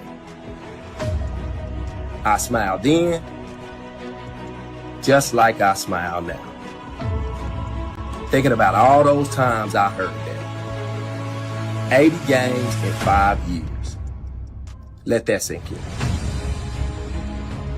Now I keep seeing the word dynasty. But now you become the villain. And we embrace it. We love it. I mean, everybody likes a bad guy. I kind of like being in the bad guy role. You know, it's kind of the same role they had Dallas Carter in back in the 80s. To quote West Dallas's great Ellis Weefall III, the L's are louder now. So we got to make sure the W's are just as loud. There's a fuel and a pride that most would never understand. A pride in doing it our way. Constantly being told what you can't do would do that to you. school look down. They look at soccer and think about bad things about and talk bad about us, and we don't have the best resources and stuff, and they think that we can't compete at a high level. How you're supposed to act in order to be successful. You need to dress like this. Your kids need to act like this. Coaches don't belong on social media. Blah, blah, blah. We were going on what your heart beat like long before it was seen as okay for high school coaches to be that accessible. In the first round in over 20 years, #1. There's a reason this has never been done. But there's a reason the impossible has become the expectation. So whether you've been around since day one, Straight from SOC, hey, original #1. new to the bandwagon, or cringe when you see those covers, just know, them kids are still grinding. Trailer's still working them schools. And the program is plotting on how to climb higher than whatever you think we should be satisfied achieving. And also with success comes, you got to understand how to handle and deal with success. And a lot of times you can't let it go to your head and make careless decisions. To all the coaches, I love y'all. This ain't about me, and all y'all should know that. It's about us and what we've accomplished as a whole, because I couldn't have did this by myself. And we gonna be back, 4 for 6. Code 1, I love you, boy.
Yeah, man. South Oak Cliff, man. The Mecca, man.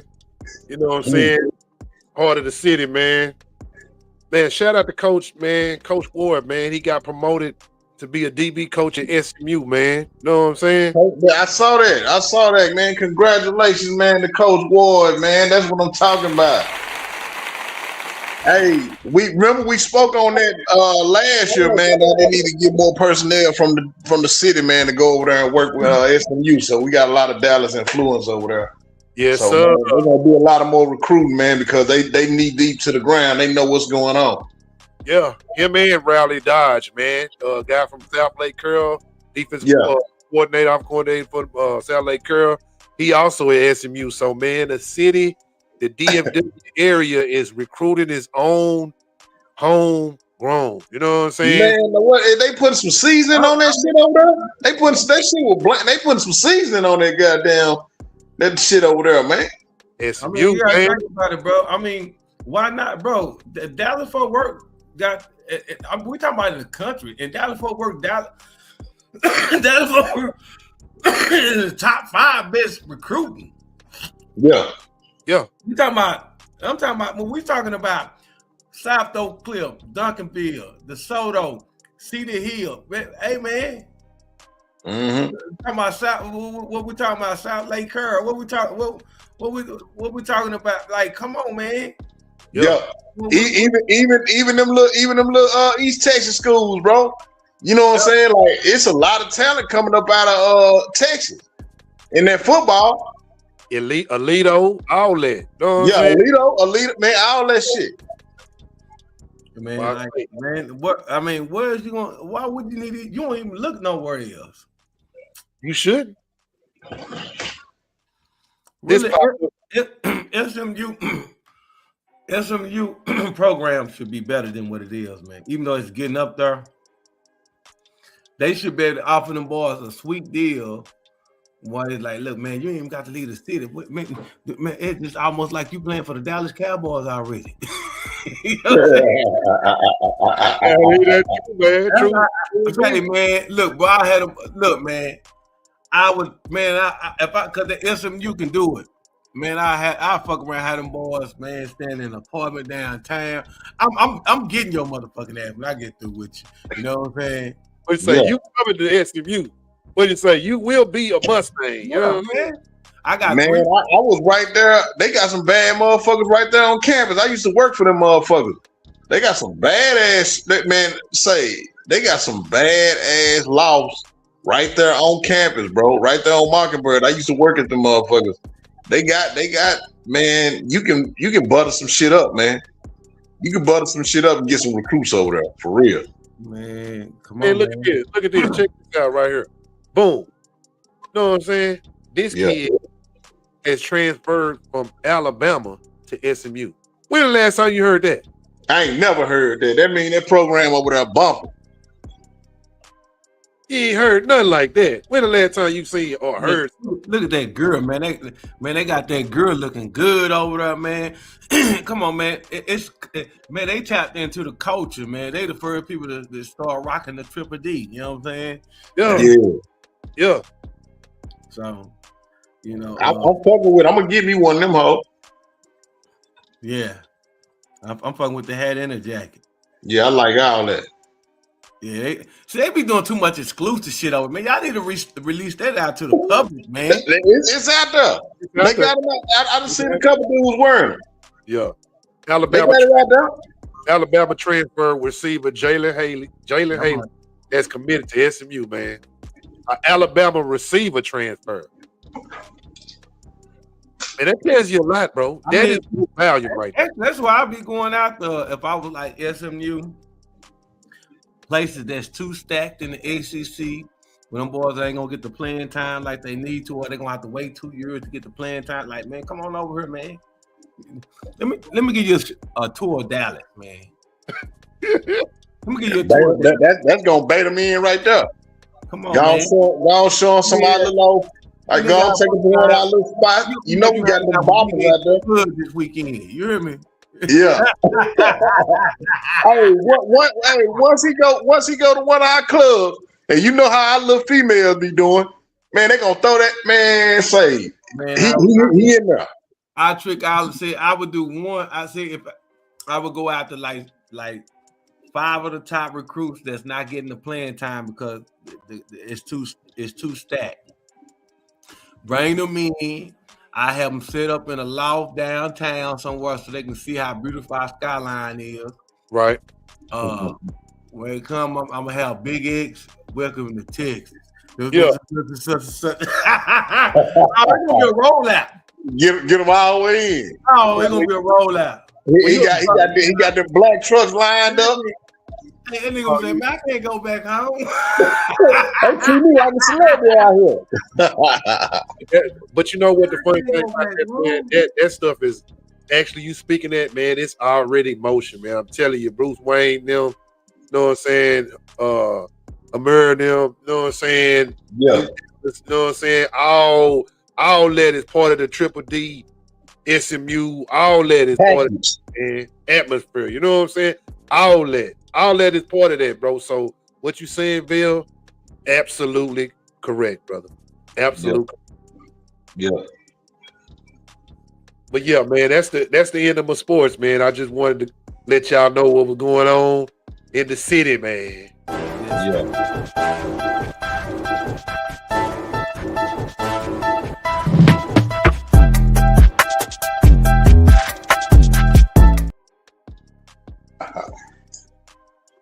Yeah, man. Hey, man. Y'all, like, we had to get to y'all, man. Say, tune in next Monday. Hey, matter of fact, if y'all want to get into sports all the way in depth, man, G1 with the sports will be on tomorrow at 10 o'clock, man. It's going down. You know what I'm saying? So y'all make sure y'all tune in tomorrow. The whole show is about sports, man. And then next Monday, we'll be back. Same time, same place. We're gonna have a regular show next week, man. We'll have the word on the street. Valley Vale gonna hit you with the current events, and you got a main topic, and then we're gonna get with G1 with the sports at the end of the day, at the end of the show. But hey, man, that's our show for tonight.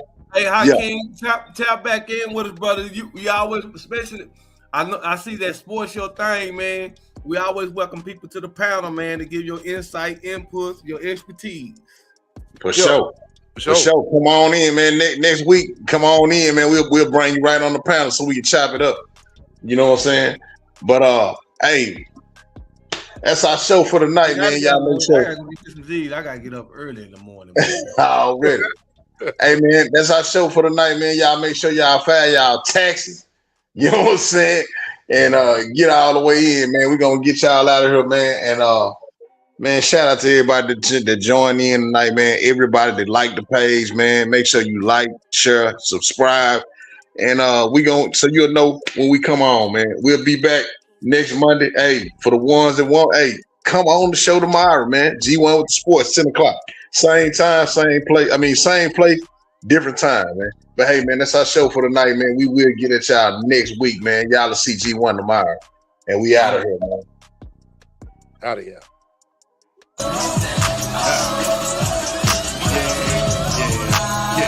What time is it? A good time. What time is it? A great time. What time is it? It's our time. What time is it? It's show time. What time is it? It's my time. What time is it? It's your time. What time is it? It's our time. What time is it? It's show time. Matter of fashion, the main attraction. The minute we step out the door, you dig? Y'all been around, we ready to slide on any nigga wanna go, you dig? Whatever the place, whatever the stage, we keep the people on go again. Forever so solid, surrounded with talent already. We running the show for real. Get the function jumping. Yeah, we doing something, not standing around looking at each other doing nothing. It's about that time, cause I ain't wasting mine. Any millisecond on the clock, I'ma maximize. Maxed out seats, a hole in the wall and all.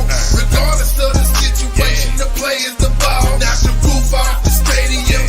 Performance on live stars in the universe, having a good time. Element of surprise, or through electronic device. Got you feeling the vibe, now you're moving from side to side. If they stuck and they high, don't worry, pay them no mind. Long as they ain't tripping, we ain't got reason to slide. That's a no-go, under the feel like a low-blow. Losing regulation, got them hating on the low-low. You can hit the dough, bro. You ain't gotta go home, but you got to get the hell up out of here. It's not the show. What time is it? A good time. What time is it? A great time. What time is it? It's your time. What time is it? It's show time. What time is it? It's my time. What time is it? It's your time. What time is it? It's your time. What time is it? It's show time. Manufacture the main attraction. The minute we step out the door, you dig? Y'all been around, we ready to slide on any nigga wanna go, you dig? Whatever the place, performance the stage, we get the people want more again. Whatever the stars, surrounded with talent already, we running the show for real. Like action, the crowd satisfaction, I posted like